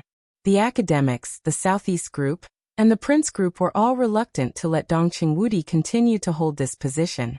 Dongcheng Wudi's prestige was too high, especially in the Border Control Corps. He had been the commander for more than 20 years, and he was the soul and core of hundreds of thousands of troops in the Border Control Corps. Although he was now the commander, as long as he was still in the Border Control Corps, even if he was just a soldier, as long as he was there would be no room for others to intervene in the Border Control Corps. Other groups would rather let a person from the giant group take control of the Border Control Corps than see Dongcheng Wudi continue to occupy this position, especially the Southeast Group. This position was originally traded from the Dongcheng clan with great difficulty, and finally given away. The grievance and helplessness were indescribable. Naturally, they wanted to regain some of the right to speak in the Border Control Corps. This position had now become an important bargaining chip for the giant group to trade with all parties in the election, and the benefits that could be traded had even exceeded expectations. What about the successor? Bai Qingqian whispered. Is it the Eagle King of the Li family, or Thunder God? This issue was also the focus of many people's attention, and it could be said to be the most sensitive focus before and after the election. Dongcheng Wudi took a deep breath and frowned. After a while he shook his head and said, "It's hard to say now. The Eagle King has enough qualifications, but some people are talking about his lack of experience in leading troops for so many years. Thunder God's qualifications are a little worse, and he's not even a general. In short, there are obstacles in front of both of them. In this respect, although we cooperate with the Southeast also has its own opinion. At the end of the day, they're not really against the Eagle King or Thunder God. Either of them is fine. What they want is some other positions in the Border Control Corps after the two of them go up. So we can push any one of them up now, and then it's nothing more than a deal. The reason why we haven't issued this appointment now is that we haven't reached a new balance. To be honest, we can give up some positions, but we don't want to give too many. The current situation is very simple. Whether it's the Eagle King or Thunder God, we have to give up at least a third of the Border Control Corps. We even have to give up nearly half of the right to speak. The price is too high. Moreover, the Border Control Corps has a special status and duties. Such a deal is not a good thing for the Corps." Bai Qingqian blinked her eyes and whispered, "So what you said to Big Brother is true?" Dongcheng Wudi was stunned for a moment before he remembered what he had said to Bai Qingzhao before. He hesitated and nodded, saying, "I've also communicated with the two old masters about this matter, but no decision has been made yet." Dongcheng Wudi paused and said thoughtfully, "Now the most important thing is the result of the final battle in Beihai. If Tianlan's performance is strong enough, the Border Control Corps will have the perfect candidate." The Border Control Corps was too big. In a sense, it could almost be said to be the most important large-scale integrated army in Zhongzhou state. It was the only one. For such a behemoth, there were all kinds of problems with the Eagle King or Thunder God. Emperor Dong's palace was extremely powerful now, so such problems could not be an obstacle. But if they wanted to achieve their goal, the giant group also needed to pay some price. Under such circumstances, the most correct approach for the giant group was to bypass the Eagle King and Thunder God, and directly push forward a person who was perfect and strong in all aspects. He was so strong that once the giant group pushed forward this candidate, no one could find a reason to object. As long as he was pushed forward, everyone would take it for granted that he was the new commander of the Border Control Corps. He was the most suitable and even irreplaceable. Such a person was hard to find. The most suitable meant that there was only one. Compared with the major groups in Zhongzhou State, there was only one such person. It was hard to find. But it didn't mean that the giant group didn't have one. Dongqing Wudi had always had such a trump card in his hand, but he had been hesitating whether to play it or not. When this card was played, no one would object, and no one was qualified to object. It also meant that in the transfer of the supreme power of the Border Control Corps, the price that the giant group had to pay to other groups was much smaller.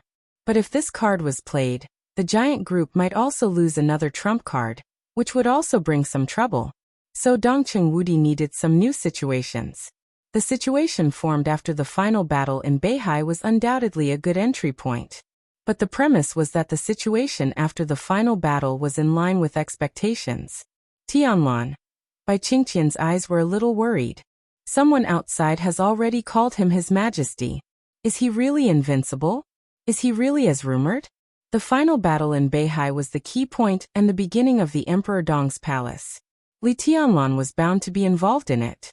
This was a step he had to take. Bai Qingqian couldn't stop it, and she didn't want to, but she had never let go of the worry in her heart. It was said that there were several invincible realm experts involved in the final battle, and none of them would be on the side of Beihai. Li Tianlan hadn't entered the invincible realm yet.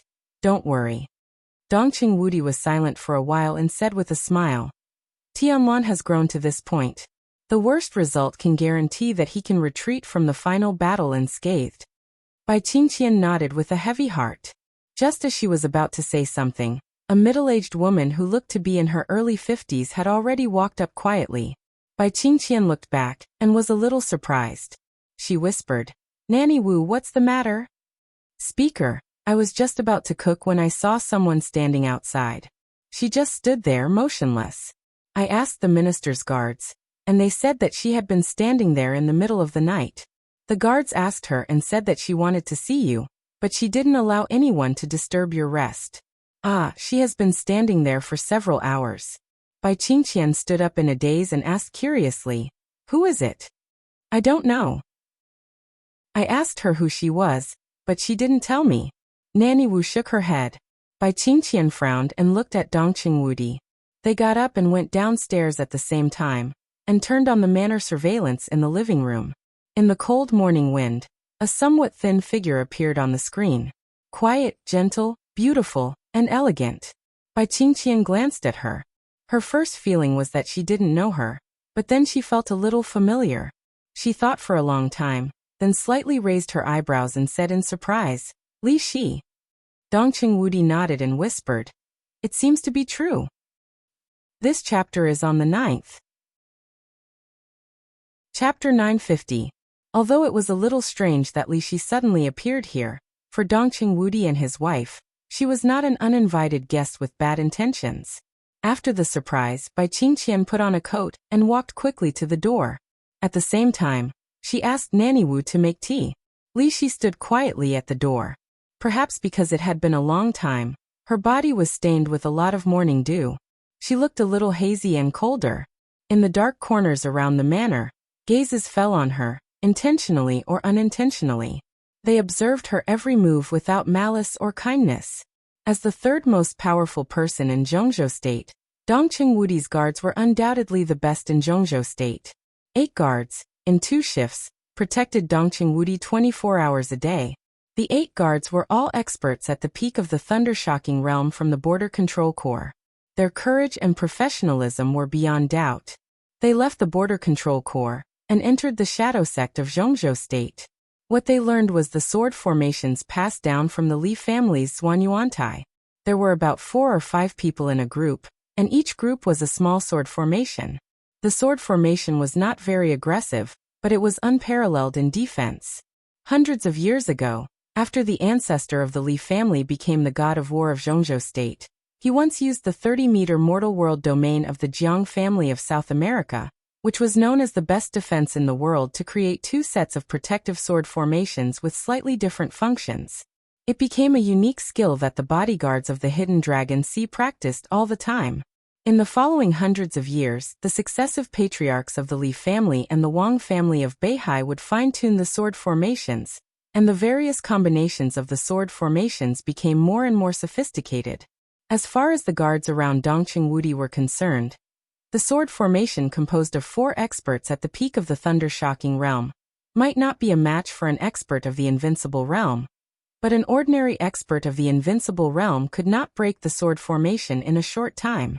Li Shi also knew this nameless protective sword formation. Every god of war of Zhongzhou state would fine-tune the sword formation. In the past 20 years, Kunlun City was undoubtedly responsible for this work. Kunlun City was responsible for it. It was not Gu Xingyan who was in charge. In fact, in the final analysis, Gu Xingyun, who had not reached the peak of the invincible realm, and was barely close to this realm, could not make any fine-tuning suggestions for this sword formation. This work had always been done by Li Shi, who had already reached the peak of the invincible realm. Li Shi naturally knew the sword formation very well. At this time, she was standing in the most convenient place for the guards to observe. Her every move was full of sincerity. So after a short exchange, the guards hesitated and did not choose to expel her. The black car came from the depths of the manor. Mad One Gad 2. Li Shi's eyebrows moved slightly. Before the car came to a complete stop, Bai Qingqian had already opened the door and walked over with almost a trot. "Welcome to the Bai family, Ms. Li Shi." Bai Qingqian's smile was impeccable, gentle, but her eyes looking at Li Shi were somewhat complicated that was difficult to hide. She put another coat of her own in her hand on Li Shi, who was wearing very thin clothes, and whispered, "I should have called in advance. As long as you come, it doesn't matter how late you are." The corner of Li Shi's mouth moved. It seemed that she wanted to say something, but she couldn't say it for a while. Draped in a warm coat, her stiff body seemed to gradually warm up. She glanced over by Qingqian and looked at Dongqing Wudi, who came out of the driver's seat. Dongqing Wudi nodded with a smile and said nothing. Li Shi bowed slightly. Her movements were slow, but they became bigger and bigger. Finally, she turned from a slight bow into a deep bow. It was extremely quiet. Bai Qingqian was a little overwhelmed. She subconsciously reached out to hold Li Shi, feeling a little confused. She knew Li Shi, but she didn't know her at all. In her memory, they met very few times, when they were very young many years ago. As the most outstanding young women of that era, Xia Ji, who was by Wang Tianzong's side, Li Shi, who was by Li Guangtu's side, and Bai Qingqian, who was by Dongqing Wudi's side, each of them had their own elegance. When they met occasionally, they just nodded to each other as a greeting. She still remembered that when Dongqing Wudi was young, he once fought with Li Guangtu, and Dongqing Wudi suffered a little loss. Since then, Bai Qingqian seemed to be displeased with Li Guangtu and Li Shi. Bai Qingqian's mind was in a mess for a moment, and her memories flew farther and farther. Li Shi's somewhat hoarse and dry voice sounded. "I've thought about it for a long time," she said quietly. "Maybe you won't accept it, but in any case, I should say thank you to you. Thank you for taking care of Rushi for so many years and taking good care of her. Thank you." Even if most of the news was blocked in Kunlun City, she could still roughly know about Dongqing Rushi's situation in a few meetings with Xian Xuanzi. After all, Dongqing Rushi was her biological daughter, and Li Shi had always kept an eye on her. The baby, who should have been the legitimate grandson of the Dongqing clan, was given to Li Honghe by Dongqing Hongguang and Dongqing Wudi. The girl, who should have been the down-and-out princess of the Li family, was given to the Dongqing clan, and became the daughter of the Dongqing clan. Bai Qingqian, who just saw her son in a hurry, almost completely collapsed. The loving couple, the filial daughter-in-law, all the beautiful relationship was completely broken at that moment. Mad One Gad 2. Bai Qingqian and the Dongqing clan almost completely broke up, but after the initial time, Bai Qingqian, who couldn't find her son, began to gradually pay attention to Dongqing Rushi. She hadn't returned to the Dongqing clan in these years, but she still showed a mother's care and love for Dongqing Rushi. Dongqing Rushi had been in a coma for 2 years. But 2 years ago, in the more than 20 years before that, she never felt that her mother, Bai Qingqian, didn't like her. With this alone, Li Shi could be sure of Bai Qingqian's attitude toward Dongqing Rushi over the years. Dongqing Rushi's current situation was not very good. But Li Shi couldn't not remember the kindness of raising her for so many years. Bai Qingqian's face changed slightly and she didn't speak. "Don't get me wrong," Li Shi whispered. "I have no intention of robbing Rushi from you. She will always be your daughter. I don't mean that." Bai Qingqian waved her hand a little awkwardly, then pulled Li Shi and laughed. "It's a little cold. Come on, let's go in and talk." Li Shi was pulled into the car by Bai Qingqian. The car started slowly. Dongqing Wudi, who was driving in person, kept looking at Li Shi through the rearview mirror. He wanted to say something but stopped on second thought. Bai Qingqian seemed to know what her husband was thinking. She hesitated for a moment and said softly, I heard that you saw Tianlan as soon as you woke up?" "Yes." Li Shi nodded. Bai Qingqian glanced at Dongqing Wudi, who was driving in front, and then seemed to make up her mind. She said cautiously, "What did you talk about?" As soon as she finished speaking, she opened her mouth again and said with a forced smile, "Of course, if it's something we shouldn't know." "You are his parents," Li Shi whispered. "There is nothing we shouldn't know. His Majesty thinks so too." Parents. This simplest and most common word seemed to shatter all the defenses in Bai Qingqian's heart in an instant. Her body was stiff in the seat, and her face was pale. Li Shi lowered her eyebrows and whispered, "We talked about his and Rushi's life experiences. I told him everything I should tell him." Chapter 951. The car was moving slowly in the manor. Inside the car, there was a deathly silence that was almost frozen. Bai Qingqian looked at Li Shi's calm face in a daze and couldn't say a word for a long time. Li Tianlan's origin. This might be the only problem she worried and even feared in recent years. There was no way to describe her inner feelings. In recent years, Li Tianlan and the Dongqing clan were getting closer and closer. Bai Qingqian felt very happy, but also a little scared. She didn't know how to face the child who was gradually returning, and she didn't dare to think about how he would react after knowing his origin. Complain? Resentment? Indifference? Or something else? She thought about this question again and again. Seeing that Li Tianlan was getting closer and closer to the answer, she looked forward to the arrival of this day, and at the same time, she was afraid of this day. She knew that Li Tianlan had noticed something. Maybe it was the clues in the past years, or the undisguised preference of the Dongqing clan, and the Bai clan for him that made him notice something. But Li Tianlan didn't say it, and even occasionally showed an attitude of refusing this topic. But in addition, his attitude toward the Dongqing clan had not changed. He called Dongqing Wudi minister and called her aunt. He was polite and respectful, but there was no obvious alienation. Bai Qingqian felt a little distressed, but her heart gradually settled down. She thought that Li Tianlan might not be able to accept these things for a while. She thought that the time was not ripe enough, so the truth was clearly in front of them, but both sides turned a blind eye to it. Maybe in a few years or a few more years, she would slowly tell Li Tianlan the truth in the most peaceful way, but Bai Qingqian did not expect that Li Shi would directly pierce through this layer of window paper that almost didn't exist but had great significance.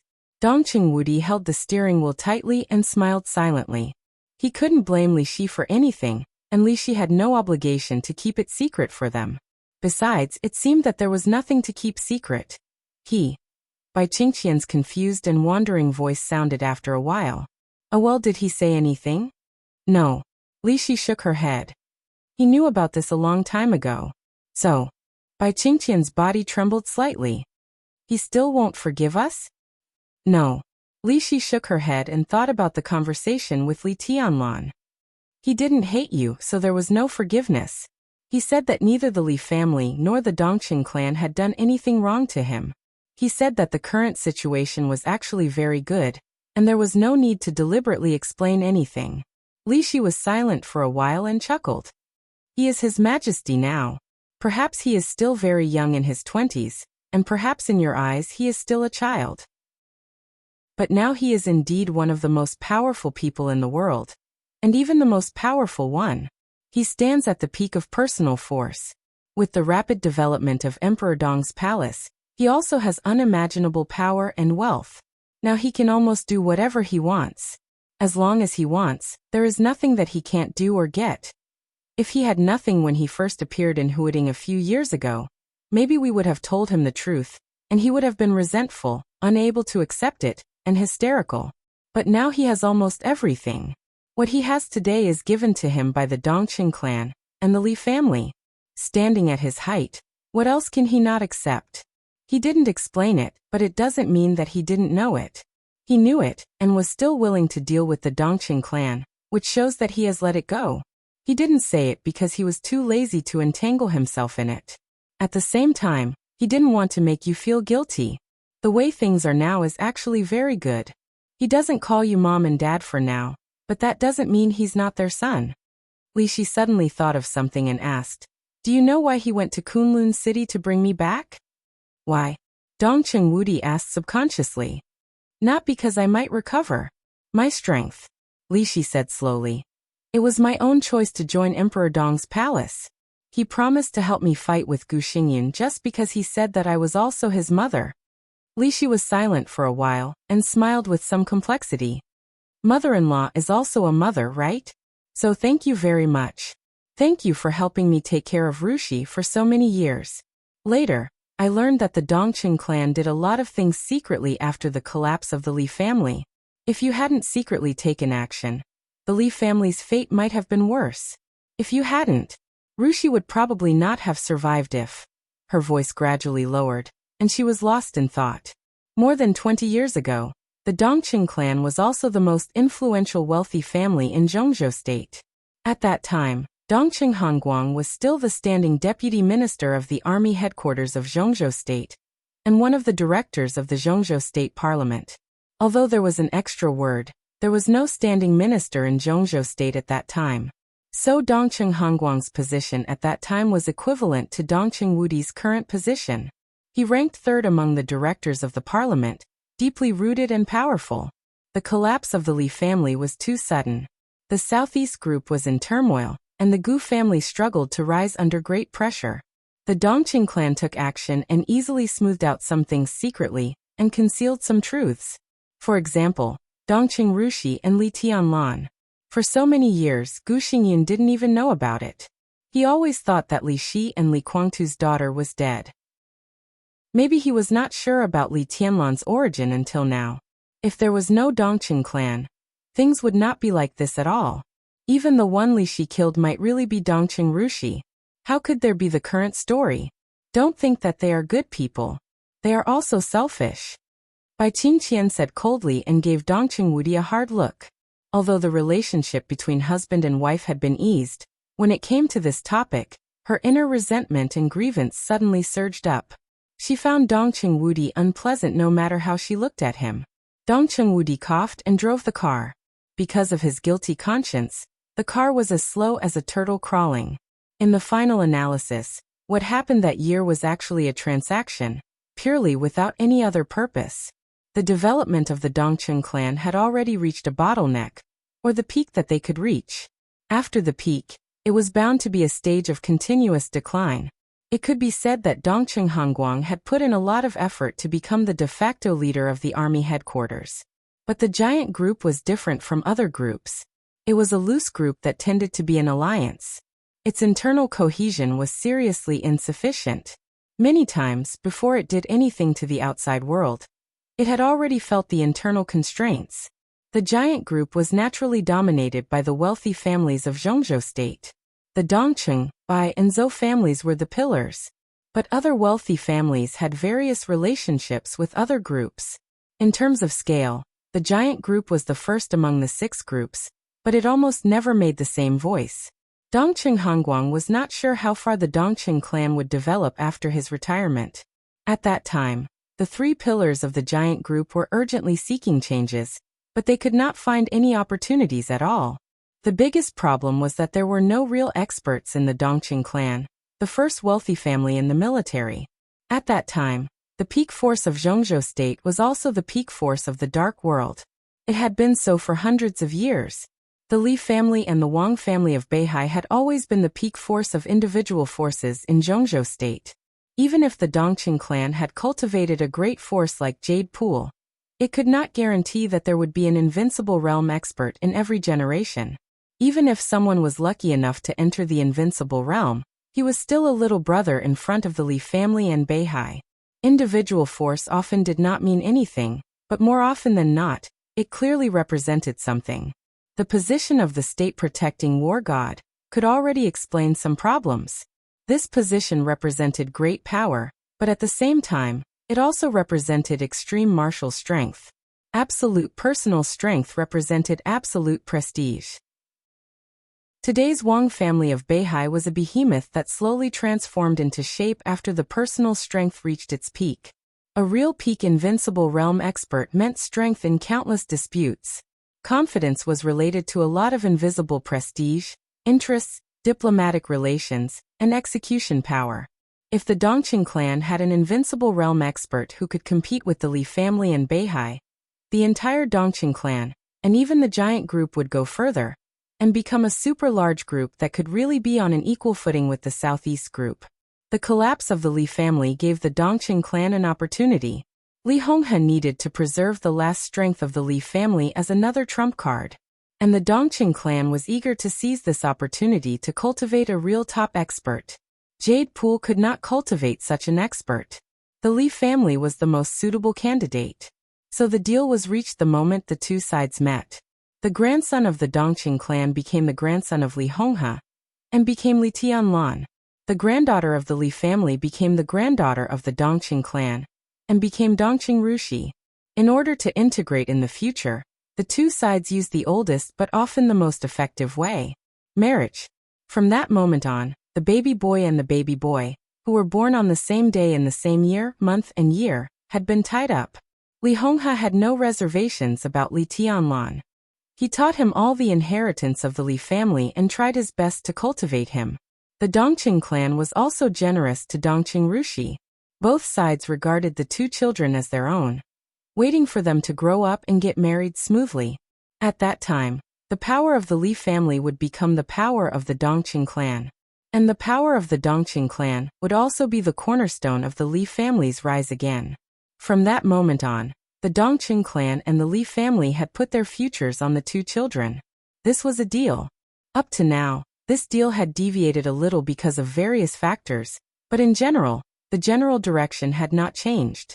The Li family rose again. With the rise of the Li family and the establishment of Emperor Dong's palace, the new group would also become an important turning point for the three pillars of the giant group to seek change. Among them, Bai Qingqian, who had lost her son, and Li Tianlan, who had suffered a lot since childhood, might have suffered a lot. Li Tianlan had gained something. What about Bai Qingqian? Li Shi looked at Bai Qingqian in a daze. After a long time, she reached out, held her hand and whispered, "Thank you." Bai Qingqian shook her head. "I don't need to thank you. After all, in my heart, Rushi is also my daughter." She looked straight at Li Shi and said in a pleading voice, "If I really want to join Emperor Dong's palace, my only request is that you can help me take care of my son." Just like what he said. Li Shi said softly, "He is also my son." A son-in-law was naturally a son. Bai Qingqian bit her lip and nodded hard.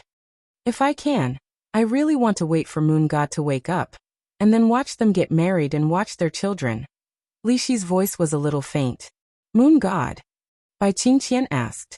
"Ah." Li Shi smiled. "This is the name that Li Guangtu and I gave her before she was born, Li Yueshan, but the name Rushi is also very good." "Name?" Bai Qingqian's eyes were in a trance. "Tianlan also has a name, right?" Li Shi asked tentatively. Almost every parent would choose a name for their child before they were born. "Yes." Li Shi smiled bitterly. She and Dongqing Wudi naturally gave Li Tianlan a name, but things had developed to this point. That name was almost meaningless. Li Tianlan was Li Tianlan after all. Dongqing Wudi sighed, and his eyes flickered. No one knew what he was thinking. After a long time he stopped the car and whispered, "We also gave him a name at that time." At that time. Qingqian was just 4 months pregnant. Shaking his head, Dongqing Wudi said. His name is Dongqing Huangtu. Chapter 952. Li Shi left quietly and did not bring any extra trouble when she came back. At 11 o'clock in the morning, Li Shi, who had disappeared for a night, came back again. Li Qingqing, who looked obviously restless, suddenly breathed a sigh of relief. Li Tianlan, who was accompanying Li Qingqing rather than Li Qingqing, stood up. He asked, "Are you all right?" "Yes." Li Shi glanced at him with soft eyes. "Thank you." Li Tianlan looked up at his watch and shook his head. "The route has been determined. We will return to Tiannan at 2:30 p.m. Tomorrow, Emperor Dong's palace will officially announce to the public that we will welcome the third deputy palace lord of Emperor Dong's palace." Li Shi was silent for a while and nodded slightly. "Okay, Your Majesty." Li Tianlan turned his head and glanced at Lin Yuxian, who was sitting next to Li Qingqing. Lin Yuxian noticed his gaze but ignored it. Obviously, he didn't want to leave. This attitude made Li Tianlan angry. He was not familiar with Li Shi, let alone Li Qingqing. But if he left now, Lin Yuxian would definitely be full of complaints. Compared with Li Tianlan, he had no reason to stay here. Li Tianlan was thinking about what new topic to talk about when someone knocked on the door suddenly. The sound of high-heeled shoes on the ground came in from outside the door. Han Xinyan held the mobile phone and said with a dignified expression, "Your Majesty, my dad? A military counselor has important information to report to you." Li Tianlan raised his eyebrows slightly, thinking of military counselor who had done his best for Emperor Dong's palace, but had always been aloof from him. His expression was a little strange.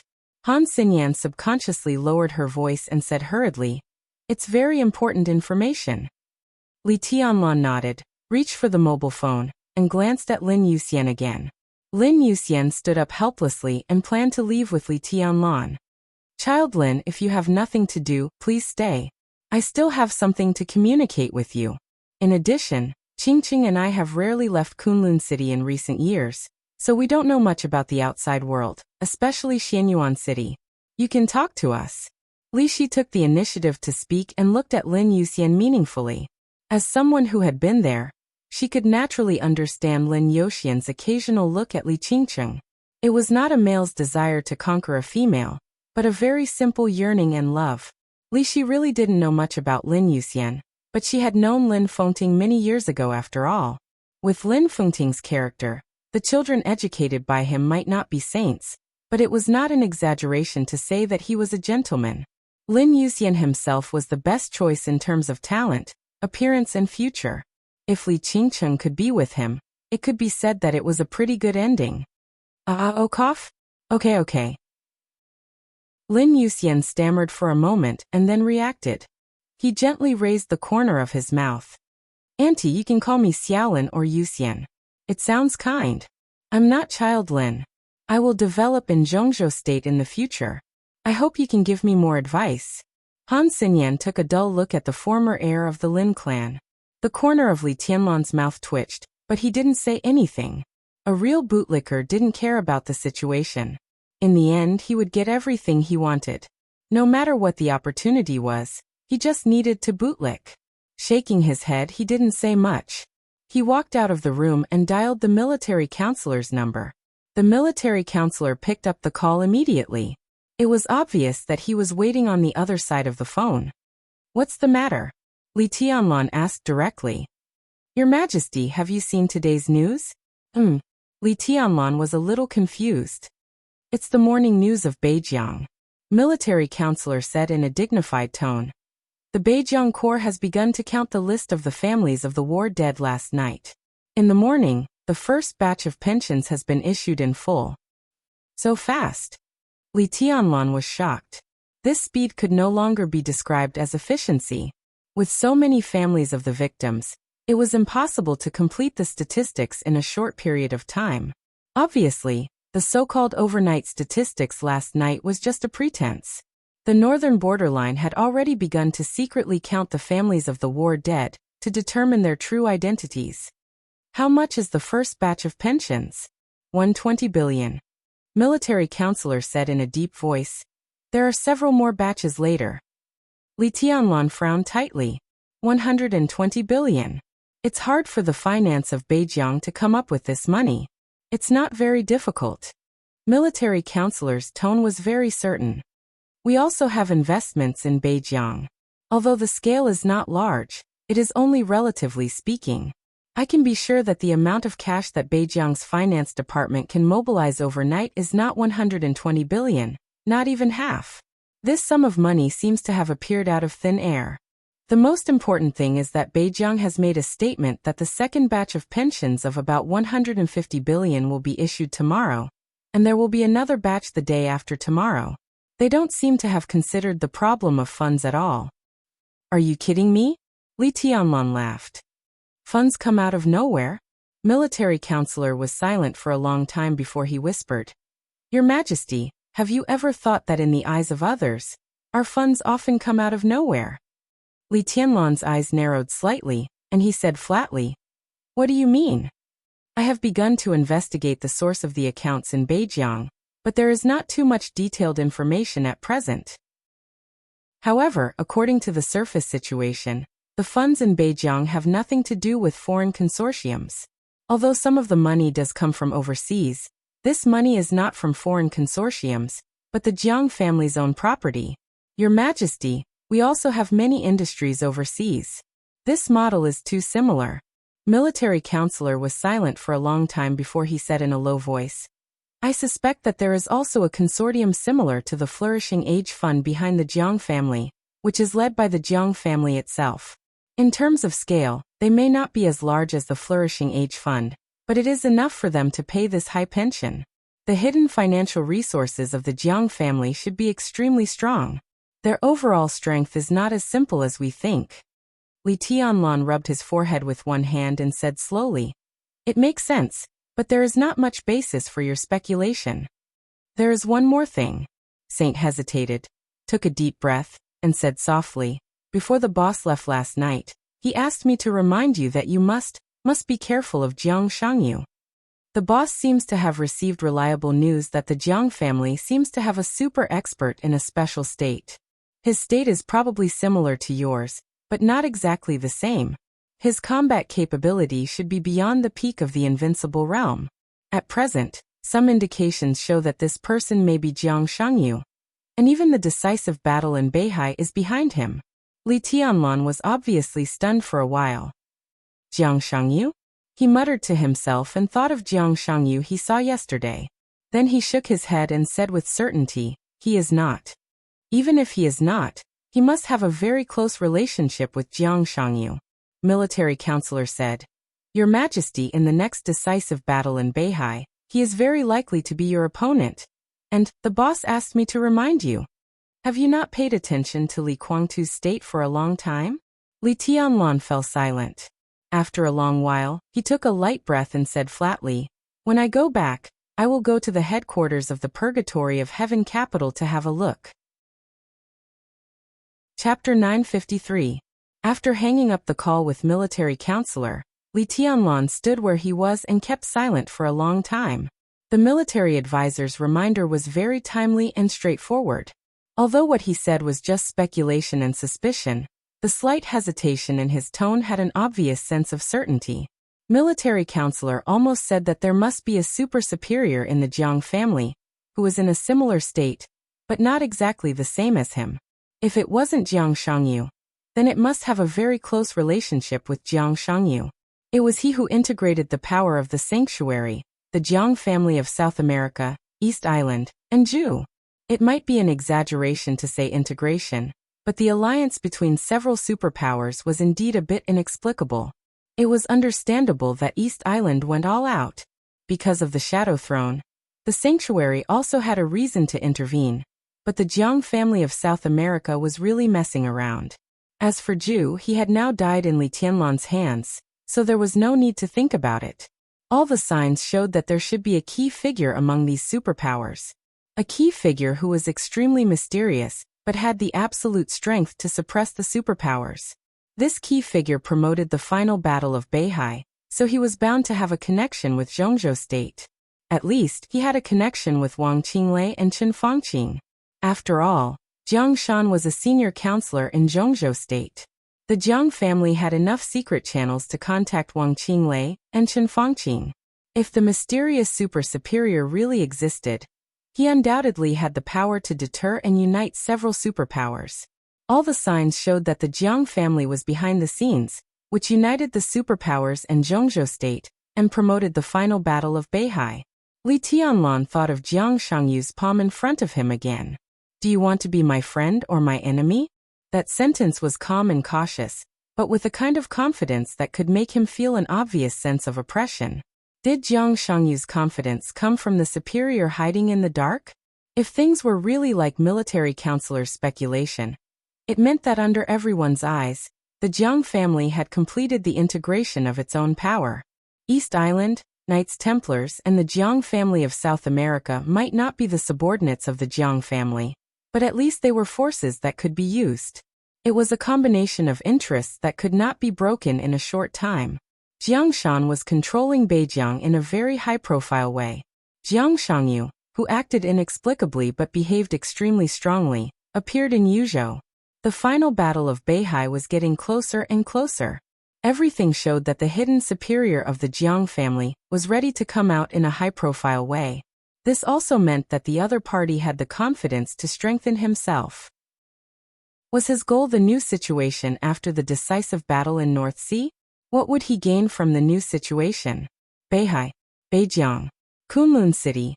Li Tianlan rubbed his forehead, his thoughts a little chaotic.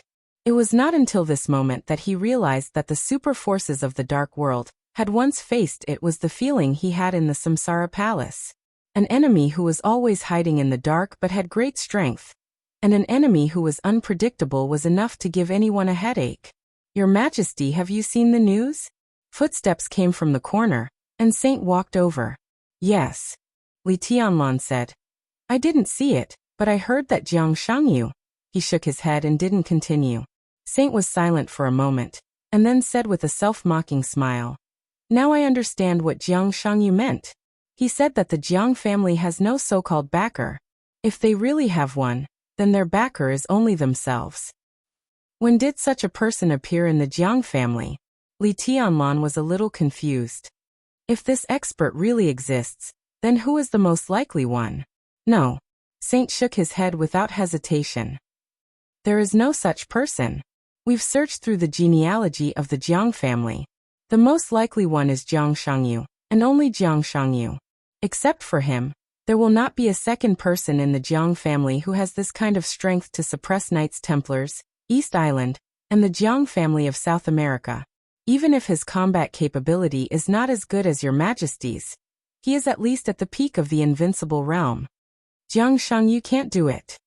Li Tianlan said blandly. I can't break through the invincible realm, and neither can he. It's not because of talent but because of his body, or in other words, he's not old enough. So we think his state should be similar to that of your Majesty, but not exactly the same. Saint said. It's also impossible for him to directly become a half-step invincible realm expert overnight. No one can break through the realm so easily, but there is a way to achieve a similar effect. Go on. Li Tianlan was expressionless. It's not breaking the realm. Saint said simply. It's recovery. If we assume that Jiang Shangyu has been in a state of serious injury, he originally had the strength beyond the peak of the invincible realm, but because of the serious injury, he could only perform at the level of the thundershocking realm. If part of his injury recovers for some reason, then his combat capability can naturally advance by leaps and bounds, and he can step into the half-step invincible realm. And in these years, if his injury recovers again, he can perform the strength of the peak of the invincible realm, or even higher. This is not impossible. And we can be sure that Jiang Shangyu has been in poor health since he was a child. If he is seriously injured, all this can be explained. How? Li Tianlan asked in reply. Do you want to say that Jiang Shangyu was born to be at the peak of the invincible realm? Saint paused, opened his mouth, and couldn't say anything for a moment. He hesitated for a long time, and then said softly, Your Majesty, now is not the time to investigate the reason. The fact is in front of us. The Jiang family can almost be sure that there is a super expert, so, I'll go to Beihai with you this time. At least, I can help you share some of the pressure. No need. Li Tianlan insisted a little stubbornly. You go to East Island. I can handle Beihai. What if Li Kuangtu goes with you? Saint's question was extremely sharp. Li Tianlan subconsciously narrowed his eyes. No one knew what he was thinking. After a while he continued, I can handle it. Saint looked into Li Tianlan's eyes and suddenly said, Your Majesty, you haven't really entered the invincible realm. Li Tianlan glanced at him and didn't say anything. I've never understood. Saint continued. If you don't enter the invincible realm, no matter how powerful you are, there should be a limit. But Your Majesty, your combat capability has almost exceeded all limits. The only explanation is that your sword intent is perfect, and it should have really reached the supreme height. But sword intent can't replace everything. The most realistic point is that at your current age, under normal circumstances, you can only support the power of the thunder-shocking realm. At most, you can only have the combat capability of the invincible realm. Li Tianlan gave a nonchalant and made no comment. But your actual combat capability now has steadily surpassed the peak of the invincible realm. This is not the power that your physical quality can bear, and you shouldn't be able to exert the sword energy that can match this power and the perfect sword intent. So, Saint looked at Li Tianlan deeply. There must be a reason. Li Tianlan didn't say anything. I've thought about it for a long time. If I'm right, the reason why you can be truly invincible now is not because of your physical quality, right? Your real combat capability should still be the combat capability of the invincible realm. But in the real outbreak state, you can cause damage that is infinitely close to that of the chosen one in an instant or in a short time. Such an outbreak has a price. Your body didn't collapse, so the only explanation is, in that state, every time you attack, every sword it consumes your vitality. Saint's tone was low. Is it your own lifespan? This should be your biggest secret now, right? Li Tianlan suddenly fell silent. I have to go to Beihai. Saint said in a deep voice. Even if I can't do too much, I can't watch you being besieged by the expert of the Jiang family and Li Kuangtu. Their strength is not much different from yours in the extreme state. Who said I would be besieged? Li Tianlan said blandly. Saint looked at Li Tianlan in astonishment. Li Tianlan smiled and his eyes flickered. It's been more than 2 years. Do you really think that the current Beihai, or the current Wang Tianzong, has no power to fight back at all? Chapter 954.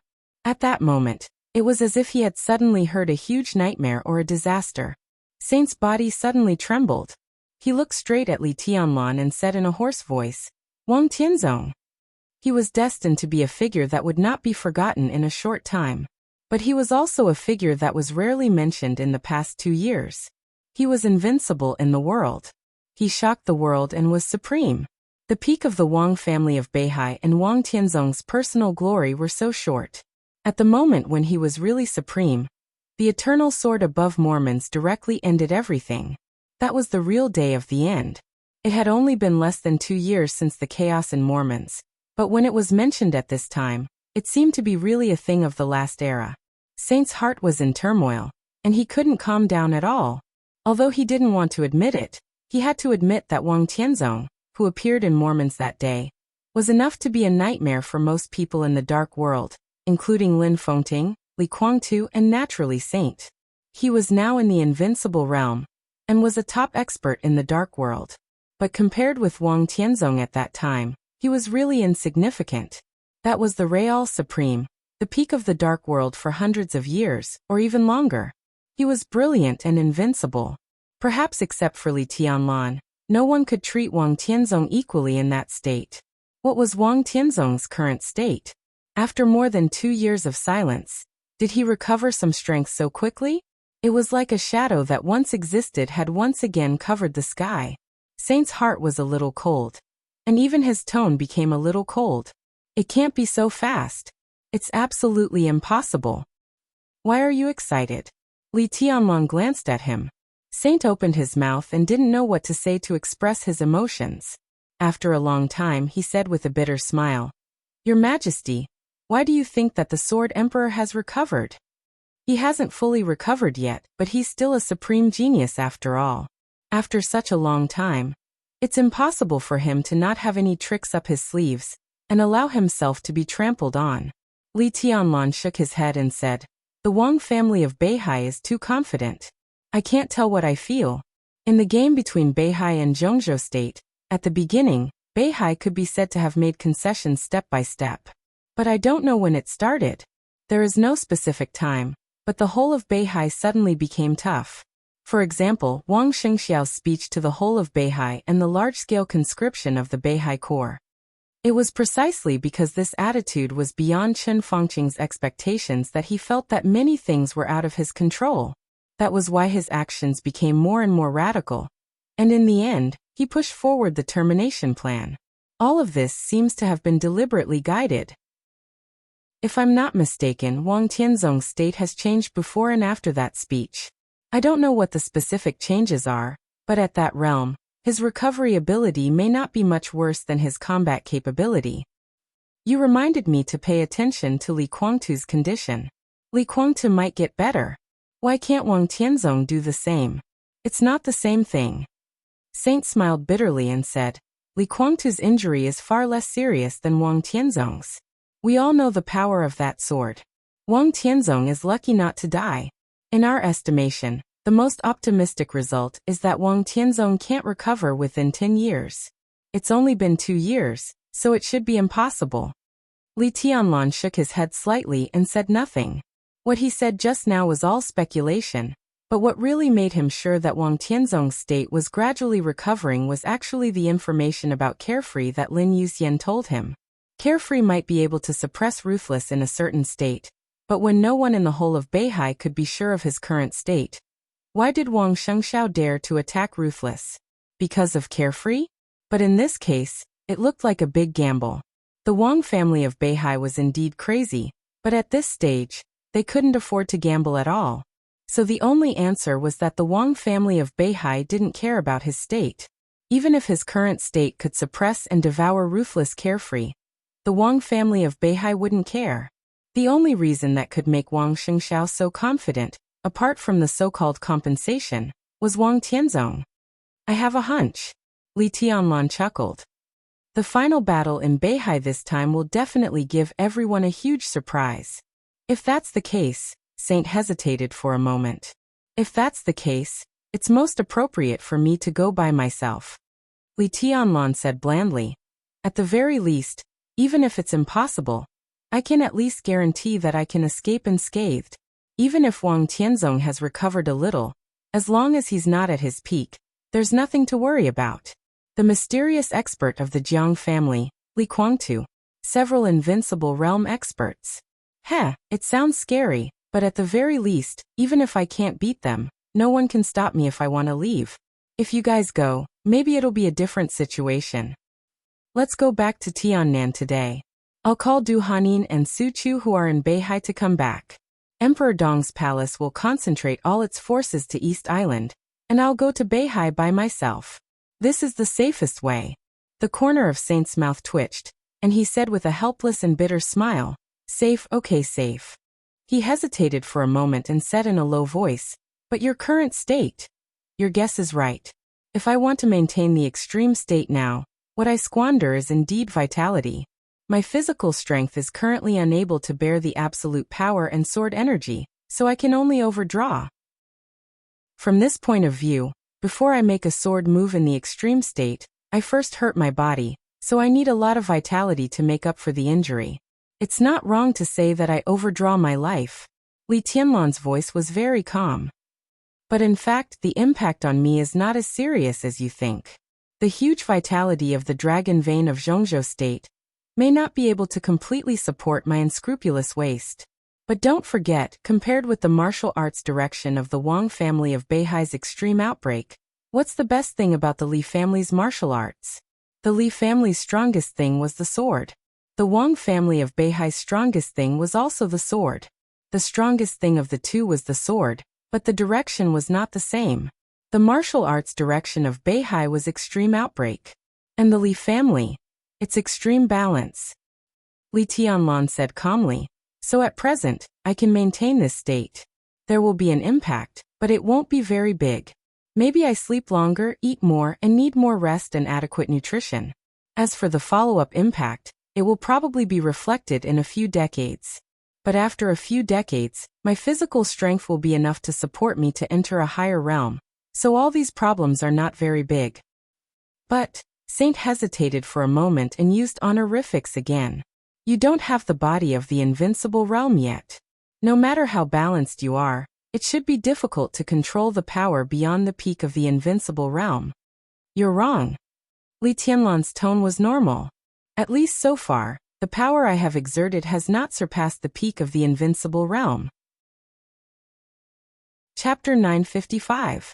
There was a dim light in the underground base, which was so simple that it could even be said to have been picked up by others. On the surface, it was a barren mountain forest at the border of southern cloud and southern sky. The underground base was built in a hurry. In order to hide it, it was dug very deep, so the ventilation was not very good. The air was stuffy, with a hint of a faintly discernible stench. There were no extra staff. One of them used to be a gatekeeper of the base after retiring from scientific research, and the other was an apprentice of the gatekeeper. In addition to the master and apprentice, there was only a set of outdated life support equipment left in the base. What is this? Jiang Shangyu looked at the extremely old equipment in front of him with a look of disgust. His Majesty's eyes were also full of disgust, which was exactly the same as Jiang Shangyu's. But his expression was a little helpless. I'll make do with it. I hate the feeling of becoming a fool. Jiang Shangyu complained and said with a little pain in the ass, I feel sick when I think about it. His Majesty did not speak. He thought that even if he became a fool, it would happen after he came out of this set of equipment. What are you thinking about? Jiang Shangyu looked at him and raised his eyebrows. Don't you know what I'm thinking? His Majesty asked in reply and turned on the life support equipment in front of him. The equipment was a little outdated. It looked old and even a little dirty, but the inside was very clean. His Majesty pressed the button, and the sound of the equipment running rang out. The small cabin in front of them began to be filled with a black liquid. The liquid was increasing, and it looked like a piece of almost solidified darkness. His Majesty suddenly retched, turned to look at Jiang Shangyu, and said helplessly, What are you doing? Cut the crap. Jiang Shangyu resisted the desire to vomit, and his face was stiff. It's really nonsense, His Majesty murmured to himself. The distance between them was too close. When they stood together, not only did they know what each other was thinking, but they even felt the same. But if you don't talk, doesn't it look strange? Jiang Shangyu snorted, and his face became more and more ugly. Your willpower is too poor. This degree of sleep will make people uncomfortable, but it's nothing. And this time it won't be long.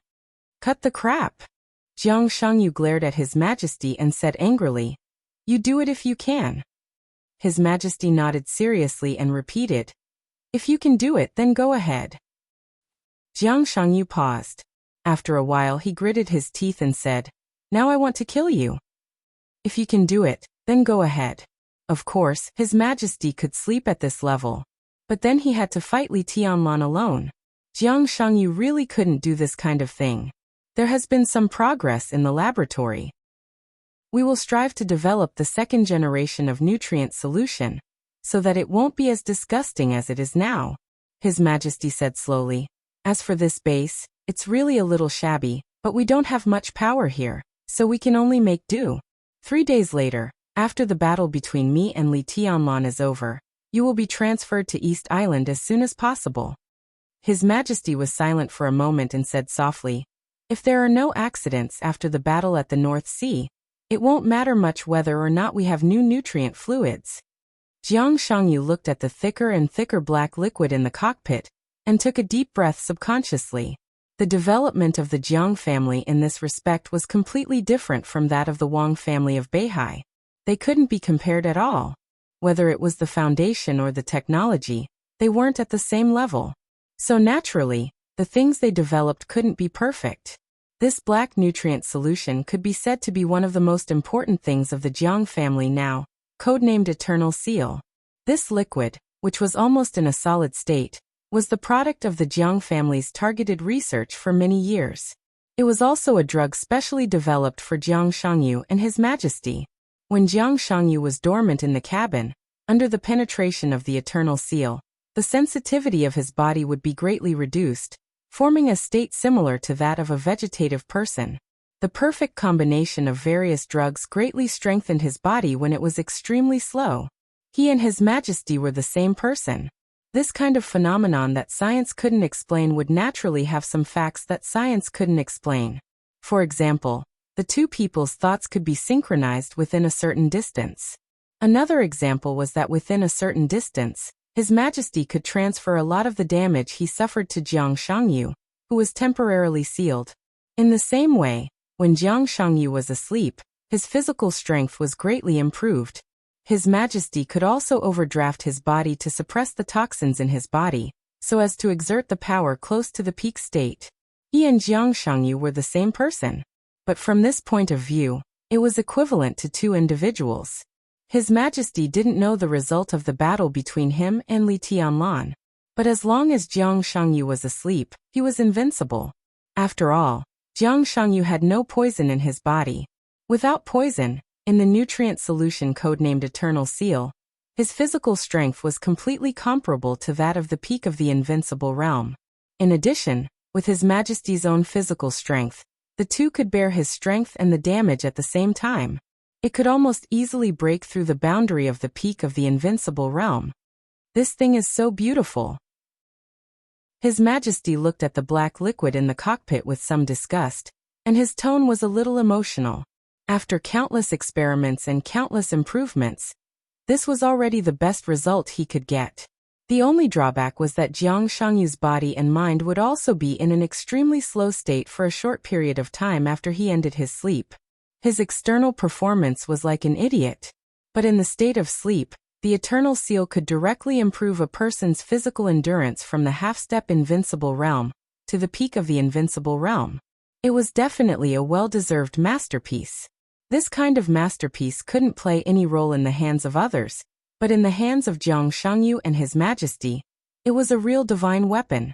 It was no exaggeration to say that before the poison of vermilion bird blood and black tortoise blood was solved, how powerful His Majesty could exert completely depended on the physical strength of Jiang Shangyu in the state of sleep. The laboratory of the Jiang family had never given up the study of the Eternal Seal. At present, there had been some results. The expected result of the second generation of the Eternal Seal was that the physical strength of Jiang Shangyu in the state of sleep could break through the peak of the invincible realm. If this idea could succeed, His Majesty would exert the real combat capability at the peak state. I didn't imagine it, Jiang Shangyu said directly. This sentence was a bit brainless. But at this moment, he completely felt the problem in His Majesty's heart. Just like many years ago, no one could imagine what the Dark World would be without the Li family. Now the two of them had never imagined what the Dark World would be without Dongcheng Huangti/Li Tianlan. That kind of Dark World. His Majesty was silent for a long time before he whispered. That may not be what we want, but we can all be sure that we can get what we want in that kind of dark world. Jiang Shangyu nodded and said, "That's enough." There was a dull roar in the cockpit. All the equipment was started. Jiang Shangyu turned to look at His Majesty and reached out his palm. "Goodbye." "Goodbye." His Majesty held his hand and said, "Go to sleep. When you wake up and meet again, we will be His Majesty in the Dark World." Chapter 956. More than 2 years ago, or in the past many years, when Sword Emperor Wang Tianzong of Zhongzhou State was healthy, every time he came to Yuzhou, as long as the itinerary was clear, a director would come to pick him up. There was no accident. Every time Wang Tianzong was picked up, it was the director of the Southeast Group. Only once, the president came in person, but it was still the director of the Southeast Group who came with the president. A long time ago, when Li Beitian gossiped with him about this, he sighed with emotion and said that this was the F***King card. Li Tianlan didn't quite understand it at that time. He just felt that it was meaningless to do so. It seemed to be useless except for showing off. It had been a few years since that conversation. Now Li Tianlan, who also had the same treatment, also understood the meaning of doing so. This was the second time he left Yuzhou since he was called His Majesty. The last time he returned to Xianyuan City, it was Zhou Mulan, the director of the giant group, who sent him off. This time, it was Dongqing Wudi who sent him back to Xianyuan City. This was also a small detail that Zhongzhou State and Emperor Dong's palace jointly maintain the stability of Zhongzhou State. Although such a farewell was of high standard, it would not be reported by the news, but people who should know would know. This meant that Emperor Dong's palace and the group controlled by it were still under the control of Zhongzhou State. The relationship between the two sides was still stable, and Emperor Dong's palace was also under the leadership of the parliament. It was a very simple signal, but an essential one. Gradually, Li Tianlan began to enjoy the treatment that Wang Tianzong had. In the conference room of the Hidden Dragon Sea, he could sit opposite Li Huaqing. When entering and leaving Yuzhou, the director would personally pick him up. Similarly, in the past many years, every time Wang Tianzong was in Yuzhou, countless modern super firepower of Zhongzhou State would secretly aim at Beihai. Now, when Li Tianlan was in Yuzhou, countless weapons were also aimed at Xianyuan City. The subtlety of this was the real relationship between super forces like Emperor Dong's palace and the Wang family of Beihai and Zhongzhou State. It's good to leave today.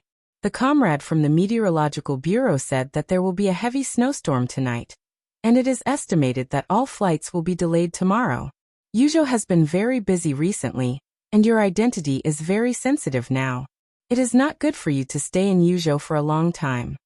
In the cold wind in the afternoon, the sky above Yuzhou Airport was slightly gloomy. The plane was doing the last check before takeoff. Dongqing Wudi stood in the cold wind and said in a calm tone, patting Li Tianlan's shoulder, "It's not good for the parliament, is it?" Li Tianlan laughed. Wang Tianzong seldom came to Yuzhou before. If there were no accidents, Li Tianlan would have fewer chances to come here in the future. It was not because it was a forbidden place, but because different identities represented different meanings. He was now Emperor Donghuang, and the new group had already taken shape.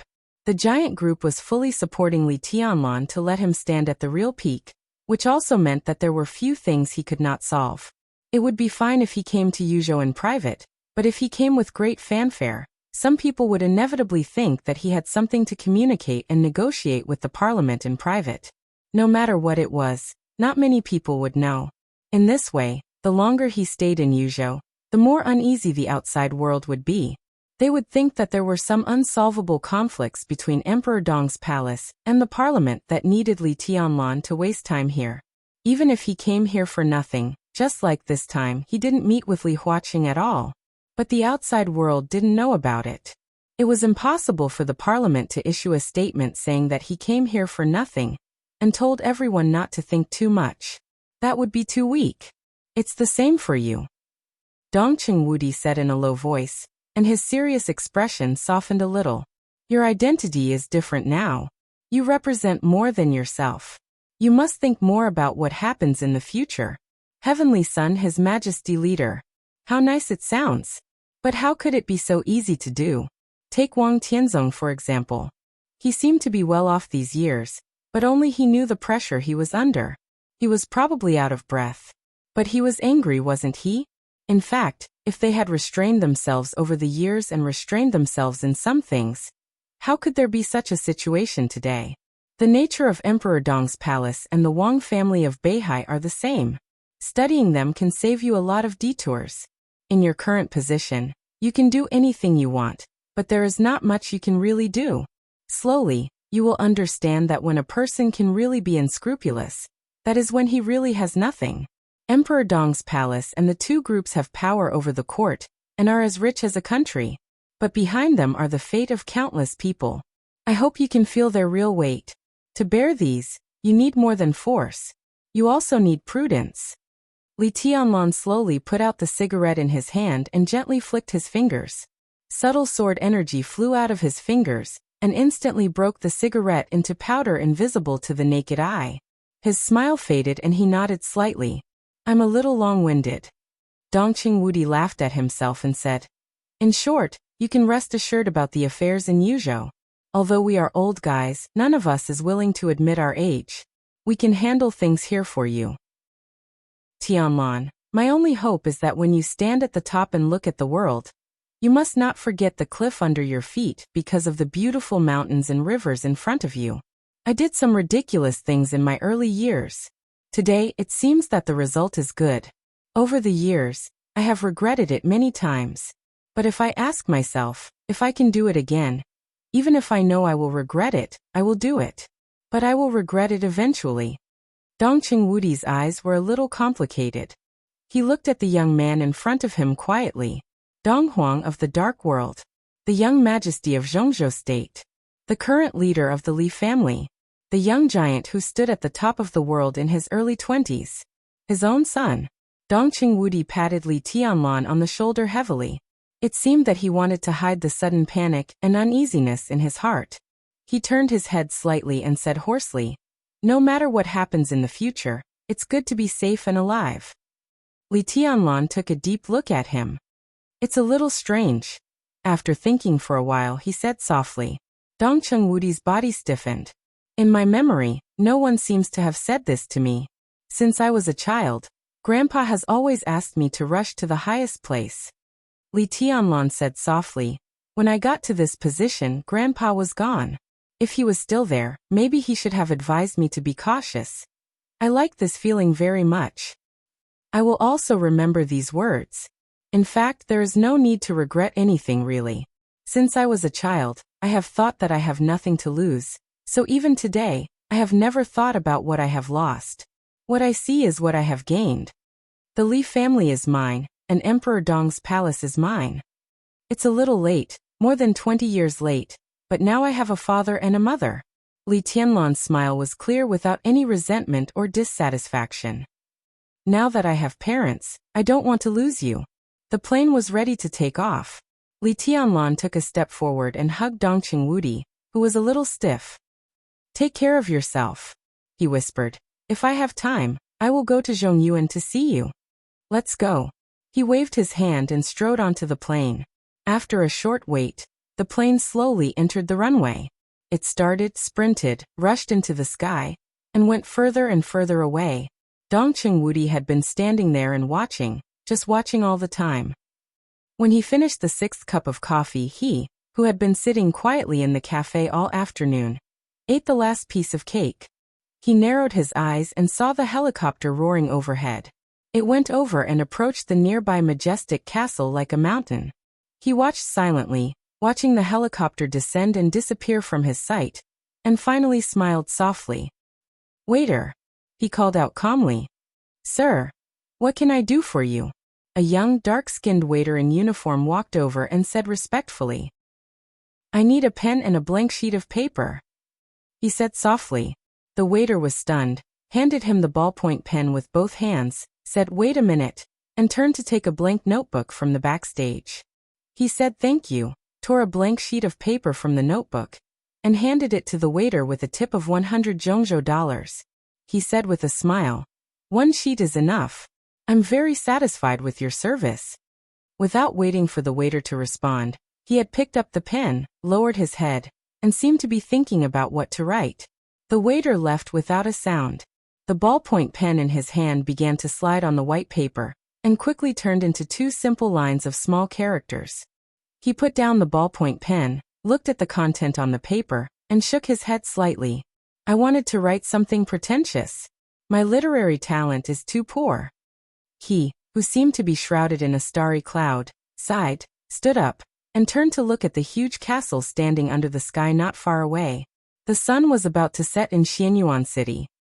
He shook his head regretfully after making sure that he really couldn't write a mighty and domineering letter of challenge.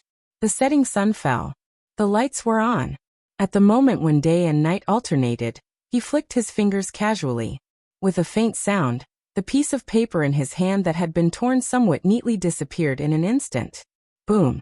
In an instant, a small half of Xianyuan City heard an extremely violent thunder. On the lawn in front of the castle, Li Tianlan, who had taken the plane from Yuzhou to Nanyuan, and then back to Xianyuan City, suddenly looked back the moment he got off the plane. In his sight, the sky seemed to darken in an instant. The lights of Xianyuan City shone and refracted in the darkness. Outside Emperor Dong's palace, A solidified domain that Li Tianlan had never seen before took shape in the blink of an eye. The violent domain swallowed all the light and turned into an exaggerated whirlpool of thousands of meters in the distant sky.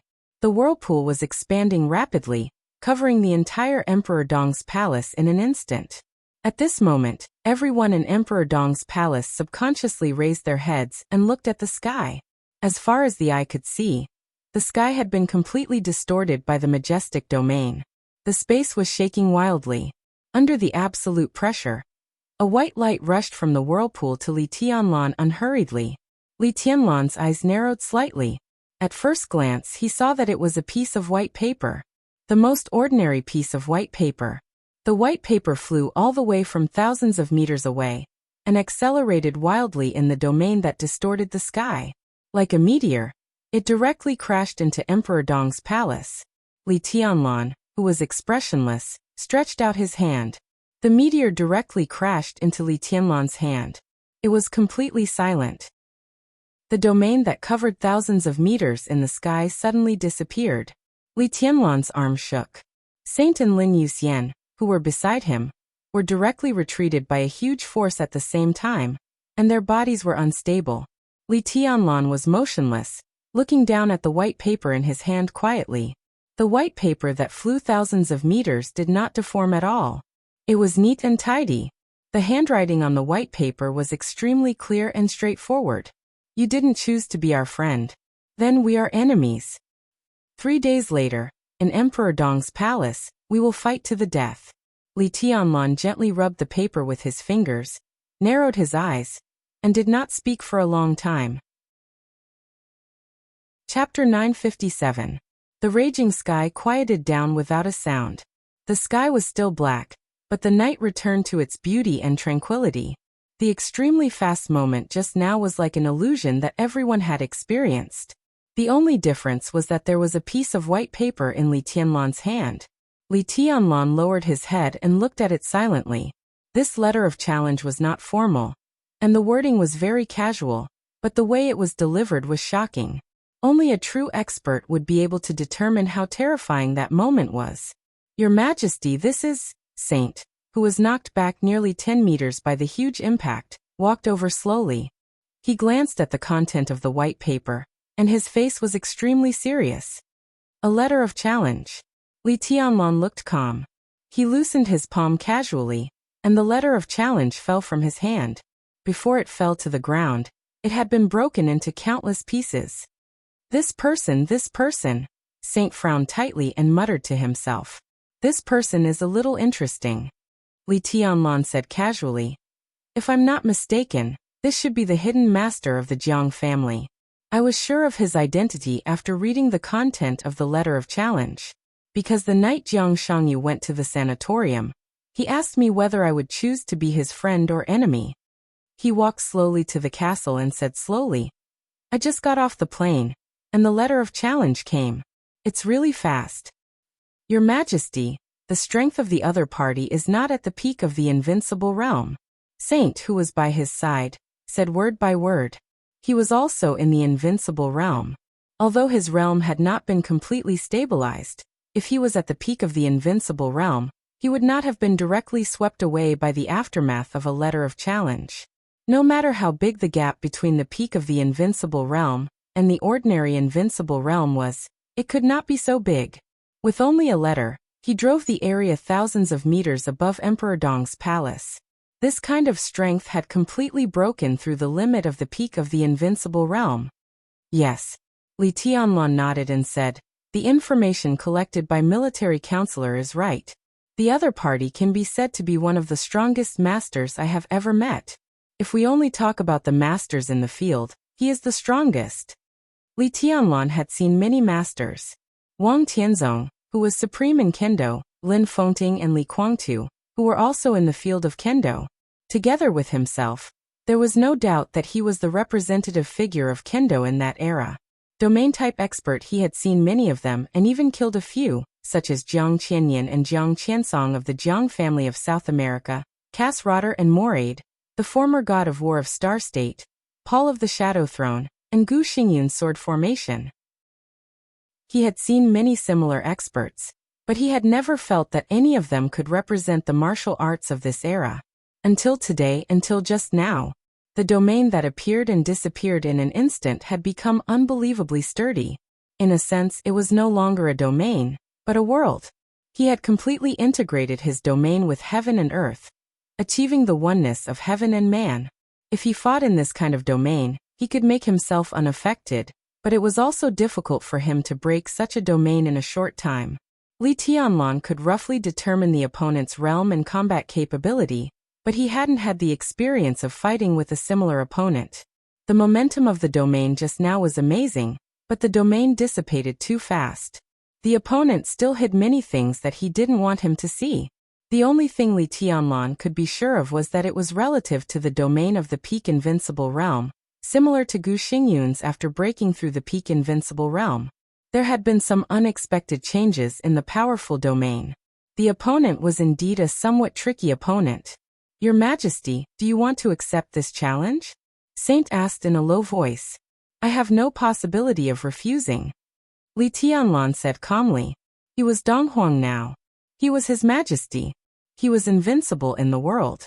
He was the chosen one of this era.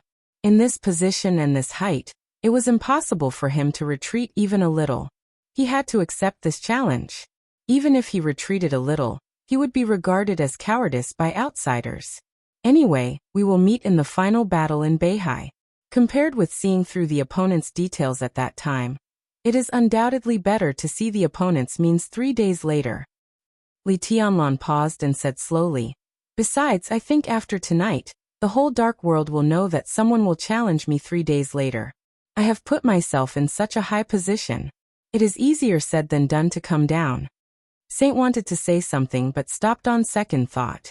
Li Tianlan narrowed his eyes, stood in front of the castle gate, and glanced at the surrounding night sky. Countless sword cheese suddenly shot out in all directions with him as the center. The sword light was majestic and wanton, flying like a waterfall. The awe-inspiring sword light rushed out of Emperor Dong's palace in an instant, and rushed through the street outside Emperor Dong's palace. At this moment, within the range of the sword energy, because everyone's state appeared clearly in Li Tianlan's perception. Most people behaved normally, but they felt that the surrounding temperature seemed to suddenly become a little colder. In different directions, there were also a few people who were pale and didn't dare to move, as if they were facing a formidable enemy. Li Tianlan twitched the corner of his mouth, and his awe-inspiring voice almost rang through the whole city. Get out of here. Do an investigation tonight. Li Tianlan glanced at Saint and said, drive out some people who are suspected to be from other forces. Okay. Saint nodded expressionlessly. As a new force in city, some mechanisms of Xianyuan City and Emperor Dong's palace were not perfect. Naturally, other forces in the dark world would not let go of the opportunity. In Xianyuan City, there were songs and dances, but there were always undercurrents around Emperor Dong's palace. No one knew how many pairs of eyes were secretly watching every move of Emperor Dong's palace. Before, Emperor Dong's palace didn't care about these things at all. For more than 2 years, there was nothing shameful about their every move. Occasionally, when they went too far, Li Beitian and Lin Yuxian would circle around and kill a few people, but they didn't kill them all. The existence of these people let them publicize some things, which was tantamount to improving the prestige of Emperor Dong's palace. Now that Li Tianlan was back, it could be said that Emperor Dong's palace really started to operate to create a dynasty in the dark world. Naturally, Li Tianlan would not allow some rats hiding in the dark with bad intentions around him. The only way was naturally to kill them all. Li Tianlan looked at the huge castle in front of him and suddenly shook his head. I won't go in. His eyes paused on Li Shi, and he seemed to be a little hesitant. Li Shi seemed to understand something and said slowly, let me walk with you? No need. Li Tianlan smiled and shook his head. It's not necessary. Your Majesty, Yu Saint said. Arrange their accommodations. Li Tianlan said blandly, I'll go to Heaven Capital to have a look.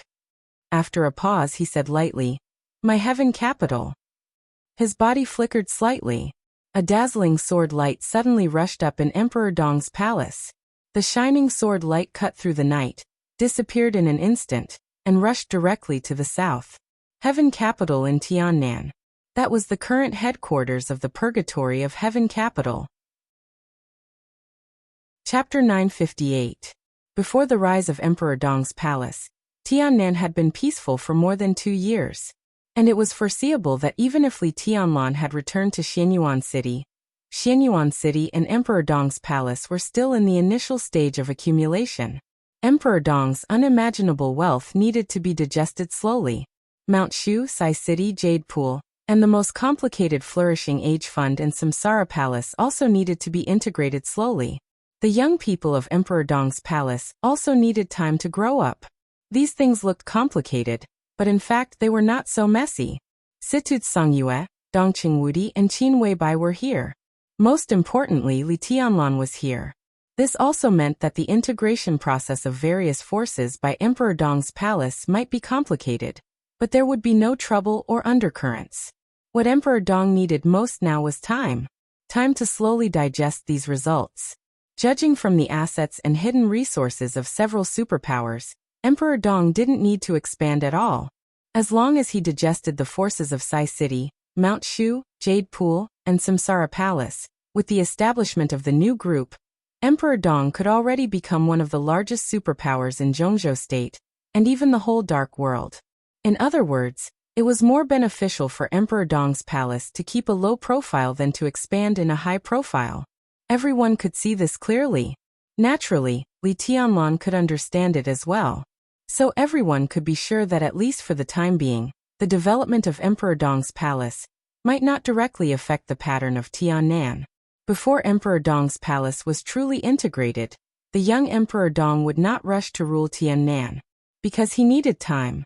This was indeed a simple matter of time for Emperor Dong's palace.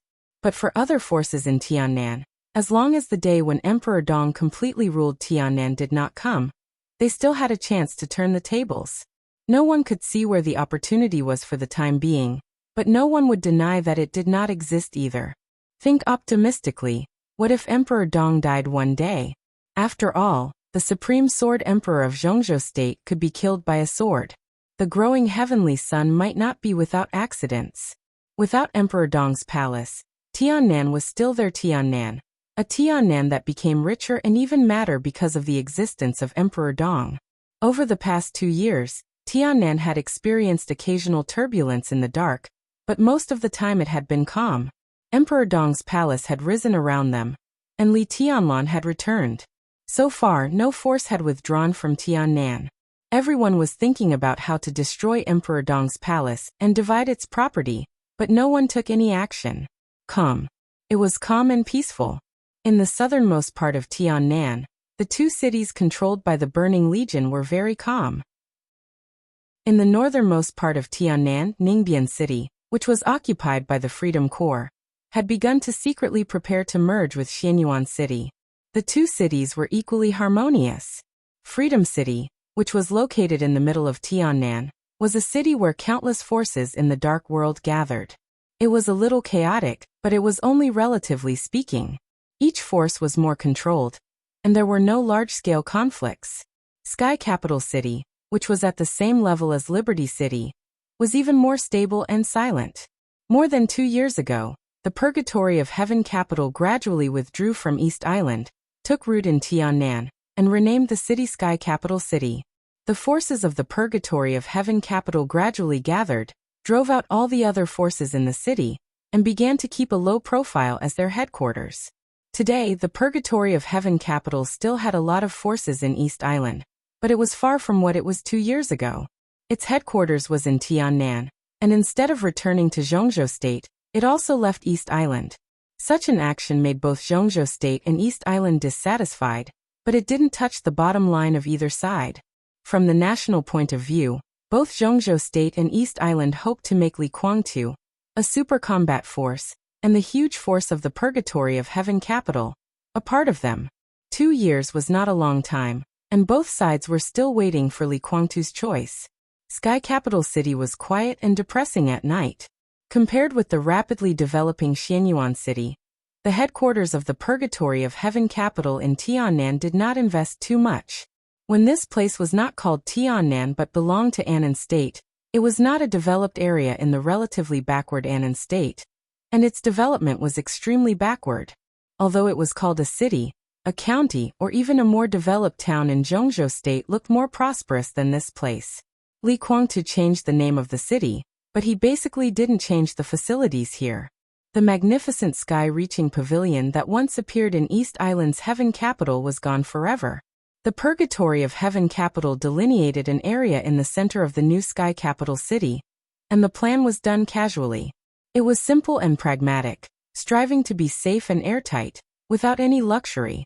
The headquarters of the Purgatory of Heaven Capital was located in an area about half the size of a small town in the city center. Only the elites of the Purgatory of Heaven Capital could go in and out of the headquarters area freely, and no forces and civilians were allowed to approach. In fact, there were very few other forces and civilians here. The major forces would not give up their attention to the Purgatory of Heaven Capital. But as the chaos in Snow Country grew longer and longer, people became more and more uncertain about Li Kuangtu's state. After daybreak entered the Invincible Realm, almost no one came to Heaven Capital to attack. The most important thing was that this was not Xianyuan City, and the Purgatory of Heaven Capital had almost no investment here, so there was not much value in plotting. Now the personnel of other forces who stayed here were very complete, but they were also very few. Each organization basically had only 1 or 2 people staying here to monitor the situation of the Purgatory of Heaven Capital. As for civilians, there were even fewer here. When this place still belonged to Tiannan, it was a relatively lively city compared to Ningbian and Tunan. The permanent population was also more than that of the 2 cities in the north, about 200,000 people. As this area was named Tiannan, a considerable number of people fled back to Annan, and some went to the area controlled by the Burning Legion. When Xianyuan City was officially established and developed more than 2 years ago, most of the people who stayed here went to Xianyuan City. They were destined to have a hard time getting the right to live in Xianyuan City. But it was a city that was developing and expanding all the time. And there was no lack of resources and money. So they thought that there were enough job opportunities there, and at least they could eat their fill. The remaining small number of people went to Freedom City. Compared to the lifeless Sky Capital City, which had no desire to develop, and had forcibly seized a large amount of land and food, Freedom City, where the major forces were in conflict with each other, had the opportunity to eat their fill compared to Sky Capital City. As a result, Heaven Capital was even more desolate. According to rough statistics, there were only about 40,000 people in Heaven Capital, of which nearly 30,000 belonged to the Purgatory of Heaven Capital, and nearly 3,000 had now become the peripheral force of the Purgatory of Heaven Capital. The rest were basically people who had nowhere to go or had no nostalgia for life. Vagrants, gamblers, drunkards, drug addicts, prostitutes. These people wandered around the periphery of Heaven Capital like walking corpses. Overall, the whole Heaven Capital was like a city with a lifeless interior, and a city full of negative emotions outside. Corruption, depravity, madness, greed, ugliness, darkness. Outside the headquarters of the Purgatory of Heaven Capital, there seemed to be strong negative energy all the time. But Phoenix still liked it here. These 2 years were the happiest time of her life. She was pregnant and had a child. She was a little weak, but she would still often accompany her. Her man and child were growing up little by little. The situation was slowly stabilizing, and the atmosphere was gradually calming. Every day here was the happiest time for her. She liked Li Kuangtu for many, many years. In order to follow in Li Kuangtu's footsteps, she, who was not talented, became a superior of the half-step Invincible Realm, and became one of the first 3 high-level people of the Purgatory of Heaven Capital. In order to make Li Kuangtu look at her more, she used all means. She did many tasks that others didn't want to do, and killed many people that others didn't want to kill. For decades, Li Kuangtu secretly lurked in East Island. Phoenix's hands were full of blood, not only the blood of the enemy, but also the blood of her own people. So even inside the Purgatory of Heaven Capital, many senior superiors didn't like her existence. At least she could clearly feel that Dawn, who had a similar status to her, had wanted to kill her more than once. Phoenix didn't care about these. The crazy state of treating a man as everything made her almost fearless. So for more than 20 years, she became the best sword in Li Kuangtu's hand. In terms of combat capability, Phoenix was not as good as Dawn Daybreak, but she was indeed the best. It was just that this sword had extremely strong feelings. So when the Purgatory of Heaven capital entered the human world, when Li Kuangtu brought Princess Ziyu back to East Island, but Ziyu couldn't get pregnant on a special day, she found Li Kuangtu and said that she didn't want to be his best sword, but his best woman. Li Kuangtu, who lost his son, was extremely paranoid at that time, so he didn't refuse Phoenix's request. The pregnancy seemed to be going well, but what was difficult was that Phoenix had made countless preparations before that. The chaos in Snow Country broke out. Her and Li Kuangtu's son was born. The Purgatory of Heaven capital came to Tiannan. Everything completely calmed down. During the recovery period, Li Kuangtu often accompanied Phoenix, took care of her mood, and spoiled their child. She let go of her martial arts and her power in the Purgatory of Heaven capital. She gradually felt Li Kuangtu's gentleness. In the past 2 years, she seemed to have changed from a good tool to a real woman. In the peaceful time in Tiannan, she, Li Kuangtu, and her child were like the most ordinary family of 3. It was just that such good days seemed to have an end. When Li Kuangtu left Heaven capital for more than 3 days, although Phoenix no longer managed the specific affairs of the Purgatory of Heaven capital, she could still clearly feel the changes in the atmosphere inside the Purgatory of Heaven capital. The first to disappear was Li Kuangtu. Then Dawn began to disappear with a large number of elites of the Purgatory of Heaven capital. Tiannan was still calm, but the Purgatory of Heaven capital had begun to stir. Phoenix began to feel restless. In just a few days, she had woken up from her dreams several times. She had asked Li Kuangtu, but Li Kuangtu seemed to have really regarded her as his own woman and protected her very well, so he didn't say anything to her. Phoenix didn't know what Li Kuangtu wanted to do this time, but she knew Li Kuangtu's ultimate goal very well. She could also understand why he casually set up the headquarters in Heaven capital and let Heaven capital continue to decay. Because Li Kuangtu had never wanted to stay in Heaven capital for a long time. His ultimate goal, the headquarters of his ideal Purgatory of Heaven capital, was Xianyuan City. It had always been. From another perspective, this goal was to kill Li Tianlan, which was what Li Kuangtu wanted to do most now. Chapter 959. When he woke up from the nightmare once again, it was still a quiet and unchanging night outside the window. There seemed to be neat but light footsteps quietly walking in the distance, strictly guarding every corner of the vicinity. Phoenix, with a pale face and a cold sweat, sat on the bed in a daze. After a long while, she picked up her phone and looked at her watch. It was 10:23 in the evening. It had been less than an hour since she fell asleep. Phoenix subconsciously glanced at her side. The familiar and eager man was no longer there. Only a baby, who looked about 2 years old, was lying beside her. His hands and feet were wide open, and his breathing was even and quiet. Phoenix reached out her hand and gently touched the baby's soft face. She watched him reach out his chubby little hand and move it. A smile appeared on her pale face, and then she took a deep, deep breath. In the dream it was a strange space. All kinds of lights filled all senses. The surrounding buildings were blurry, but the crowd was extremely clear. Chi controlling, ice condensing, fire flaming, thunder shocking. The light of martial arts of various realms rendered the world in the dream into various colors. The domain of the invincible realm, and the sword light crisscrossed. The chaotic explosions and roars kept ringing in his mind. There were figures everywhere. There were corpses everywhere. Blood was everywhere.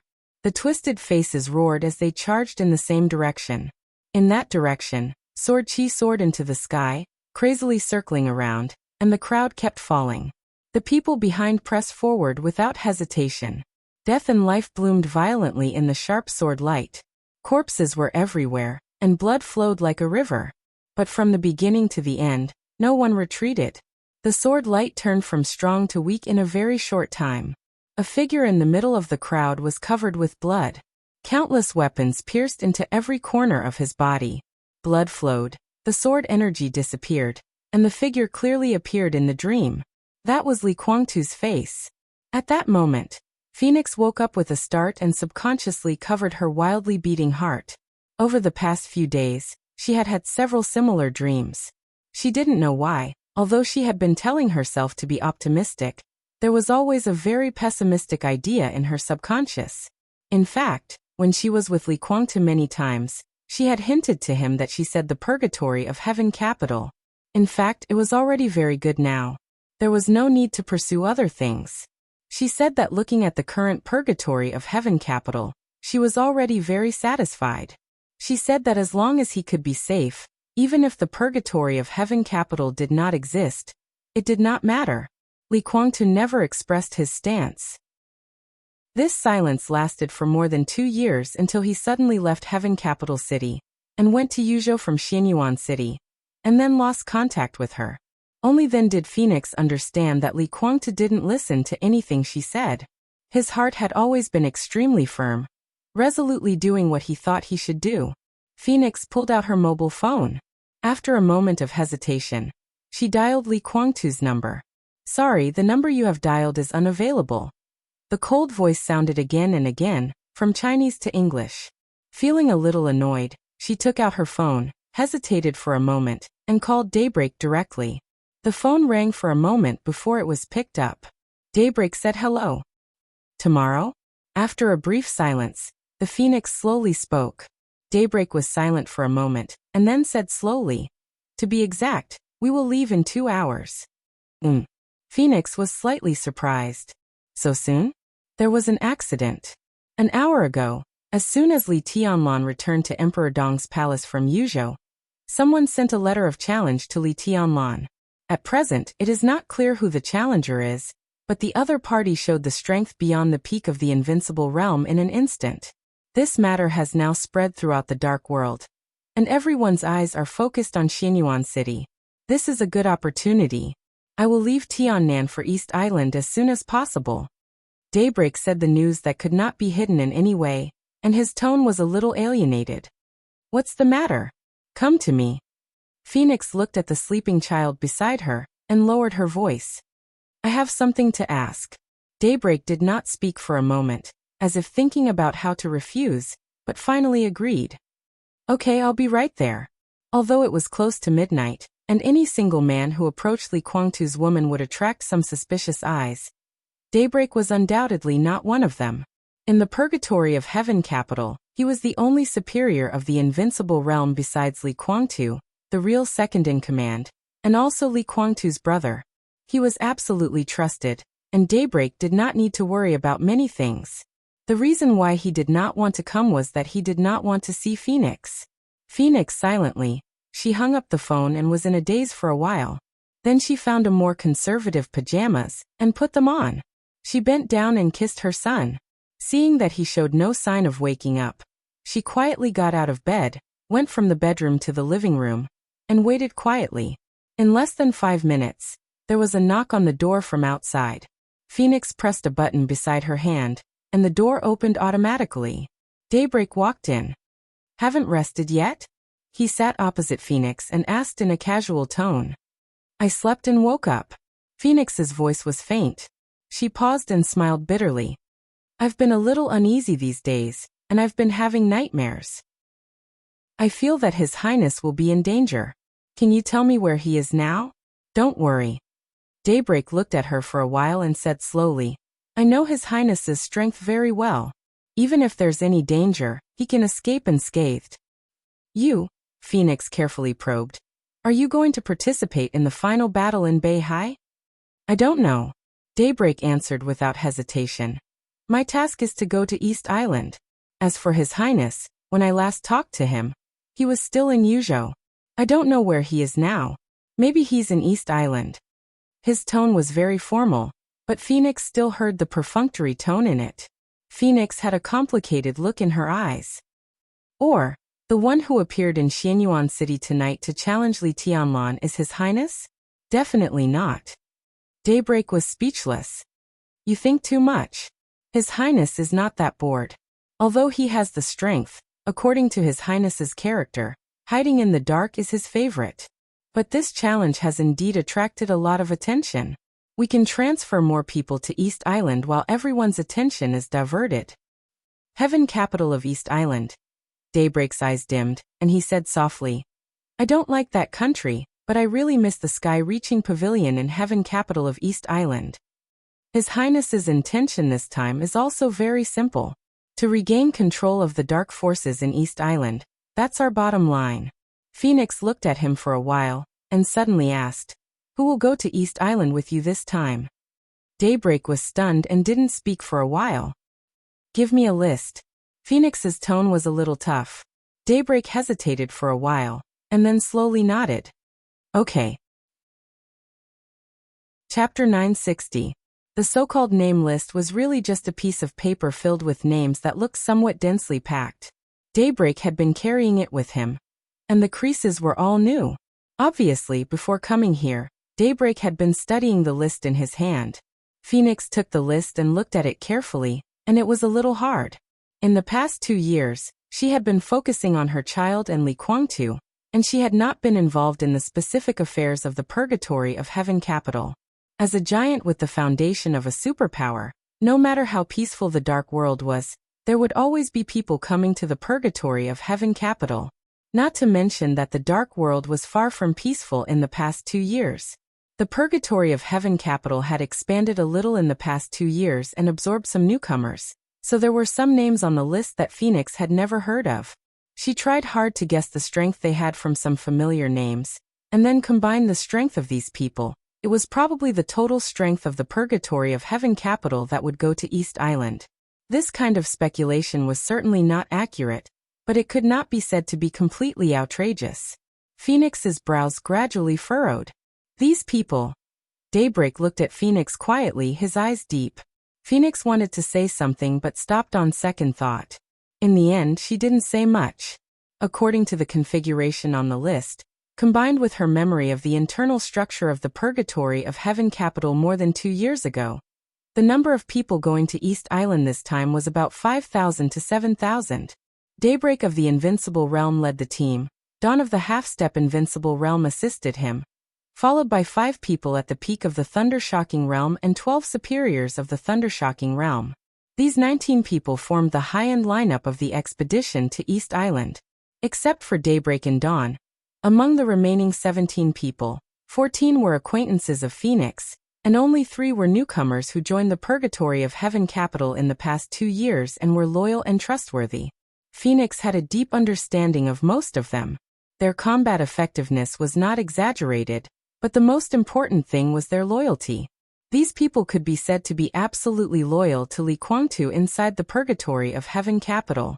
They were also the elders of the Li family, who first came to the purgatory of Heaven Capital from Li Honghe after the collapse of the Li family. In other words, if the Li family and the purgatory of Heaven Capital had to be separated, these people were undoubtedly pure people of the purgatory of Heaven Capital. What are you guarding against? Phoenix raised her eyebrows slightly. She looked down from the top of the list. After the Thundershocking Realm were the experts of the Fire-Flaming Realm, and a large part of the experts at the peak of the Fire-Flaming Realm were also the seniors of the Li family. These people were not absolutely loyal to Li Kuangtu, but they were irreplaceable to the core of the Li family. Every name in front of her could be said to be a trustworthy person. Emperor Dong's palace will probably go to East Island as well. Daybreak said blandly, "If they really show up, the situation will become very complicated. So what His Highness means is, don't take those who are indecisive and don't know their own position. Don't take those who go to East Island to fight. Don't take those who don't dare. Don't take those who don't want to fight. Although there aren't many of them, there's no doubt about their ability to execute. At the critical moment, no matter who they're facing, as long as it's not their own people, they'll dare to make a move." Phoenix was silent for a while and sighed softly. "I've never understood why we have to go against Emperor Dong's palace, and why we have to be enemies with Li Tianlan." Daybreak seemed to be stunned. He gave the Phoenix a strange look and smiled. "I can't believe you would say something like that." Phoenix's body stiffened slightly. She looked down and said, "You're mocking me, aren't you?" Daybreak looked at her and smiled quietly, without saying anything. Why did they have to go against Emperor Dong's palace? Why did they have to be enemies with Li Tianlan? 2 years ago, the Phoenix was the one who did the most of these things. Many elders in the Li family were dissatisfied with Li Kuangtu's various disdain, and contempt for Li Tianlan. Many elders didn't want the Li family and the purgatory of heaven capital to split. When the voices below grew to a certain extent, as a leader, Li Guangtu had only two choices. The first was to compromise, and the second was to be tough to the end. Li Guangtu was not a person who would compromise. So Phoenix became the best sword in his hand. The strength of the half-step invincible realm was enough to deal with internal problems. To put it bluntly, a part of the Li family was loyal to Li Tianlan. Those who really regarded Li Tianlan as young master died in the hands of Phoenix. At that time, she thought that the Li family was the purgatory of heaven capital, and the purgatory of heaven capital was the Li family. At that time, she thought that Li Tianlan didn't deserve the title of heir of the Li family at all. Only Li Guangtu was the legitimate heir of the Li family. At that time, she thought that Li Tianlan would be killed sooner or later. Such a person who had become extremely paranoid under the influence of Li Guangtu now asked why she wanted to be enemies with Li Tianlan. I know I'm not qualified to ask this question. Phoenix was silent for a long time, then took a deep breath and said slowly, but today is different from the past. I'm a woman, and there's nothing to be ashamed of.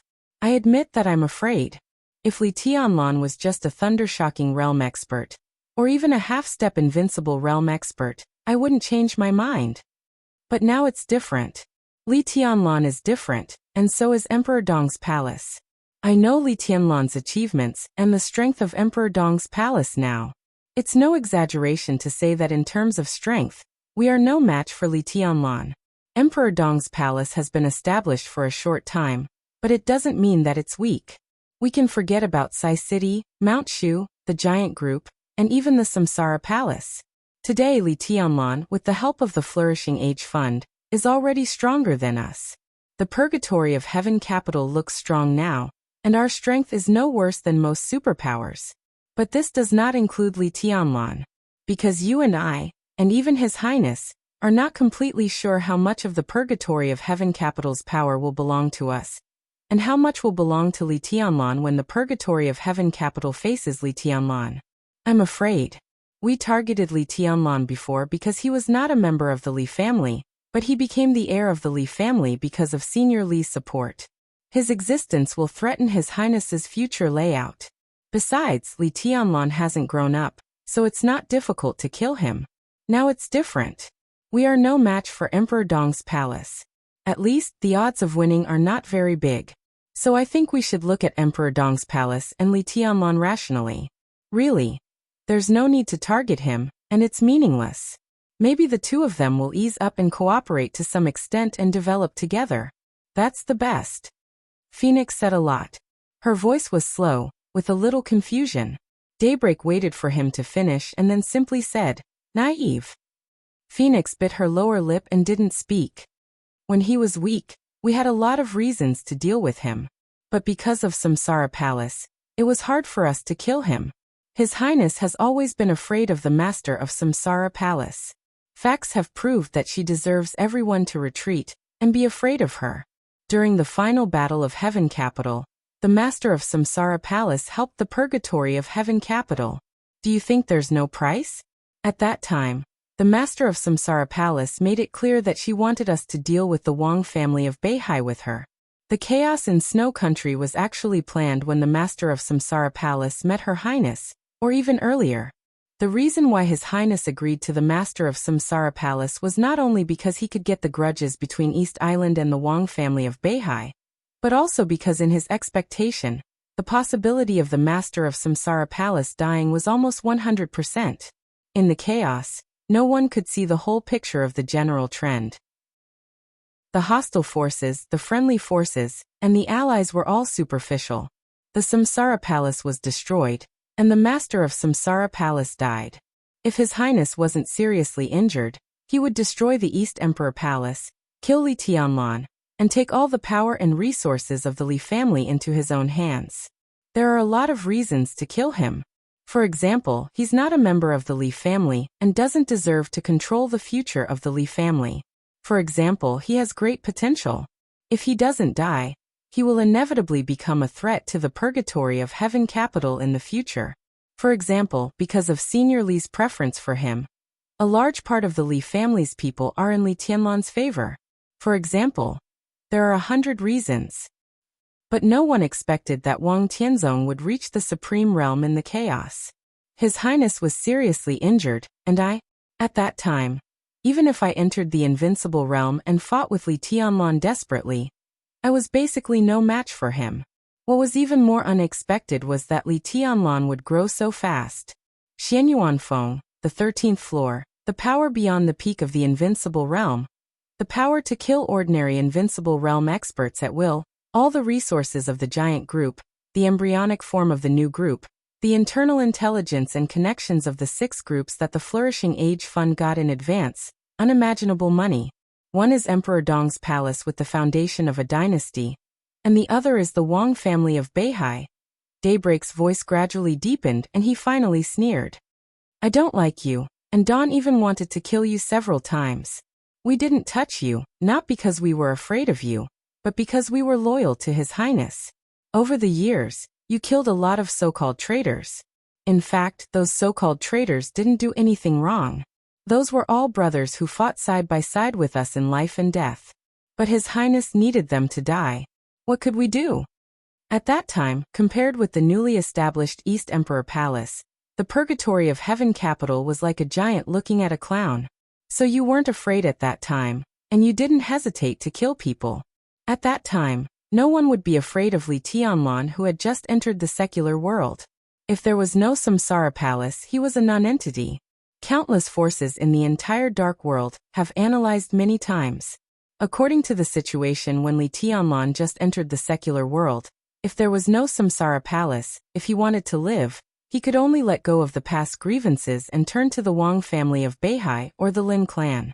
Who would care about such a young man at that time? But now? Are you afraid? Afraid? Afraid? Afraid? Afraid? Ha, you're afraid now? I'm afraid too, and so is His Highness. In Li Tianlan's current state, when he holds Xianyuan Feng, His Highness won't be his opponent. So what if he's afraid? Can you stop doing a lot of things if you're afraid? If you're Li Tianlan and I'm His Highness, when I'm strong, I want to kill you. But I can't. When you're strong, can we let go of the past grievances and get along well with each other? Naive, ridiculous, stupid, idiotic, silly. Daybreak opened his mouth but didn't spit out the letter in the end. Phoenix lowered her head and said nothing. So, the situation is obvious. Daybreak took a deep breath and said blandly, to deal with Li Tianlan, all the previous reasons are no longer reasons. Everything that Emperor Dong's palace has now is indeed what His Highness wants and desires, but it's not the main reason. In this case, there's only one reason to deal with Emperor Dong's palace, and that is self-protection. Do you understand? Self-protection, do you understand? Here, under our feet, is the complete Purgatory of Heaven capital and the complete Li family. A large number of masters, elites in all aspects, and the foundation and wealth left by the Li family are all here. Li Tianlan is the heir designated by Senior Li before his death. From this point of view, he is the legitimate heir of the Li family. Now he has Emperor Dong's palace. When Emperor Dong's palace becomes strong, do you think he will recognize the status of the Purgatory of Heaven capital? Will he live in harmony with the Purgatory of Heaven capital? To say the least, even if Li Tianlan doesn't do anything for His Highness, how much older is His Highness than Li Tianlan? Decades later, if His Highness is gone, what will happen to the Purgatory of Heaven capital? Daybreak stood up irritably, lit a cigarette, took a drag and said coldly, decades later, maybe Li Tianlan's state will not decline. That is his most powerful peak. At that time, if His Highness is gone, believe me, Emperor Dong's palace doesn't need to do anything. A large number of people in the Purgatory of Heaven capital will take the initiative to pack up the Purgatory of Heaven capital and give it to Emperor Dong's palace. At that time, have you ever thought about what will happen to the children of you and His Highness? We can also assume that this situation will not happen. You can say that it will definitely not happen. But it hasn't happened and it won't happen are two different things. When it hasn't happened, can you really be sure of anything? You don't dare, and His Highness doesn't dare. Even if Li Tianlan is here, he can't guarantee anything. This kind of conflict can't be reconciled at all. It can only be a fight to the death. What about you? You actually want to live in harmony with Li Tianlan. Ha, if Li Tianlan hears this, he will probably die of laughter. Phoenix's face was pale, and countless emotions were fiercely rolling in the depths of her heart, with various flavors and extremely complicated feelings. I can tell you clearly that His Highness is indeed in Beihai now. The final battle in Beihai has been brewing for a long time, and all the ambitious forces will get involved. You don't know what this final battle means. From another perspective, the result of this final battle directly determines whose era the Dark World will belong to in the future. No one will miss such a grand event, even if it means a lot of blood and death. His Highness has protected you too well.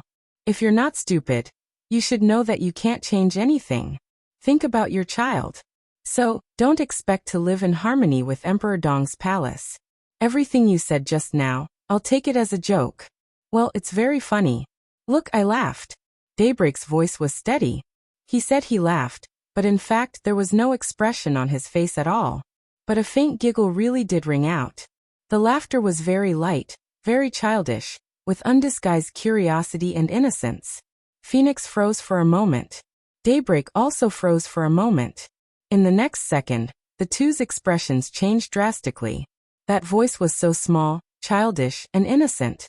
It was obviously the voice of a child, or a baby. There was a baby here. That was the child of Li Guangtu and Phoenix, the only heir of the purgatory of Heaven Capital in the future. But the problem was that such a big child couldn't see his mother when he woke up. How could the voice be laughter? Phoenix's body exploded in an instant. She directly bounced up from the sofa and rushed to the bedroom. The invisible sword energy directly tore the door of the bedroom. The door silently turned into pieces on the ground. Phoenix stood at the door, maintaining the posture of rushing in, and her whole body froze in place. At this moment, her body was as numb as a sculpture, and her face was pale and frightened. An indescribable coldness directly enveloped her whole body. She froze there and stared at the soft bed in the bedroom, as if she had seen the most terrible thing. Daybreak rushed over in the next second. His eyes were fixed on the bed in the bedroom at the first moment. Then his body also froze there. His scalp was numb? At this moment, Daybreak's whole body was numb. He opened his mouth, took a step forward, closed his mouth and stopped. He looked like he didn't know what to do or what to say. The atmosphere in the bedroom was quiet and weird. In the sight of Phoenix and Daybreak, a young man in a long black windbreaker embroidered with golden patterns was sitting leisurely by the bed, reaching out a hand and teasing the baby on the bed. His face was calm without any emotion. The baby was lying on his back, holding one of his fingers with chubby hands, smiling happily. Li Tianlan. Li Tianlan. Li Tianlan. Why was he here? When did he come here? How did he get in? What did he want to do? Countless questions burst in Phoenix's mind in an instant, and her body trembled more and more violently. Heaven Capital, guarded by countless elites of the purgatory of Heaven Capital, had no blind spots. Phoenix of the half-step invincible realm and Daybreak of the invincible realm were in the living room. But Li Tianlan appeared in the bedroom silently. What did this mean? Just thinking about it was enough to make people shudder. Come in and sit down. Li Tianlan gently tapped the baby's soft face with his finger. He turned his head and glanced at the door casually. Phoenix swallowed hard and walked in carefully, as if she was afraid of stimulating Li Tianlan. Li. No, His Majesty East Emperor. Phoenix's voice trembled so violently that it sounded like she was crying. She was in a state of unprecedented fear. Because she understood Li Tianlan's strength, she particularly understood her son's fragility at this time. It looked like a picture of an ordinary adult and a baby, but in fact it was like the gap between a giant and an ant. Perhaps with a little force unconsciously, her child's life might end in an instant. Phoenix's breathing became more and more rapid. He's a lovely child. Li Tianlan smiled. What's his name? Phoenix trembled and looked at Li Tianlan's fingers stroking the baby's face in horror, unable to speak. Li Huawu. Daybreak took a deep breath and walked to Phoenix's side. He said in a hoarse voice, Your Majesty, Don't you think it's a little inappropriate for you to suddenly appear in the bedroom of the mistress of the purgatory of heaven capital in the middle of the night? You're tuning in to the Lime's Wuxia Whispers YouTube channel. We're so grateful for your support, and don't forget to subscribe to join us on this incredible journey through captivating stories. Your generosity through donations truly makes a world of difference, as it's the primary source of revenue that allows me to expand and enhance this channel for you. Thank you from the bottom of my heart for being a part of this adventure.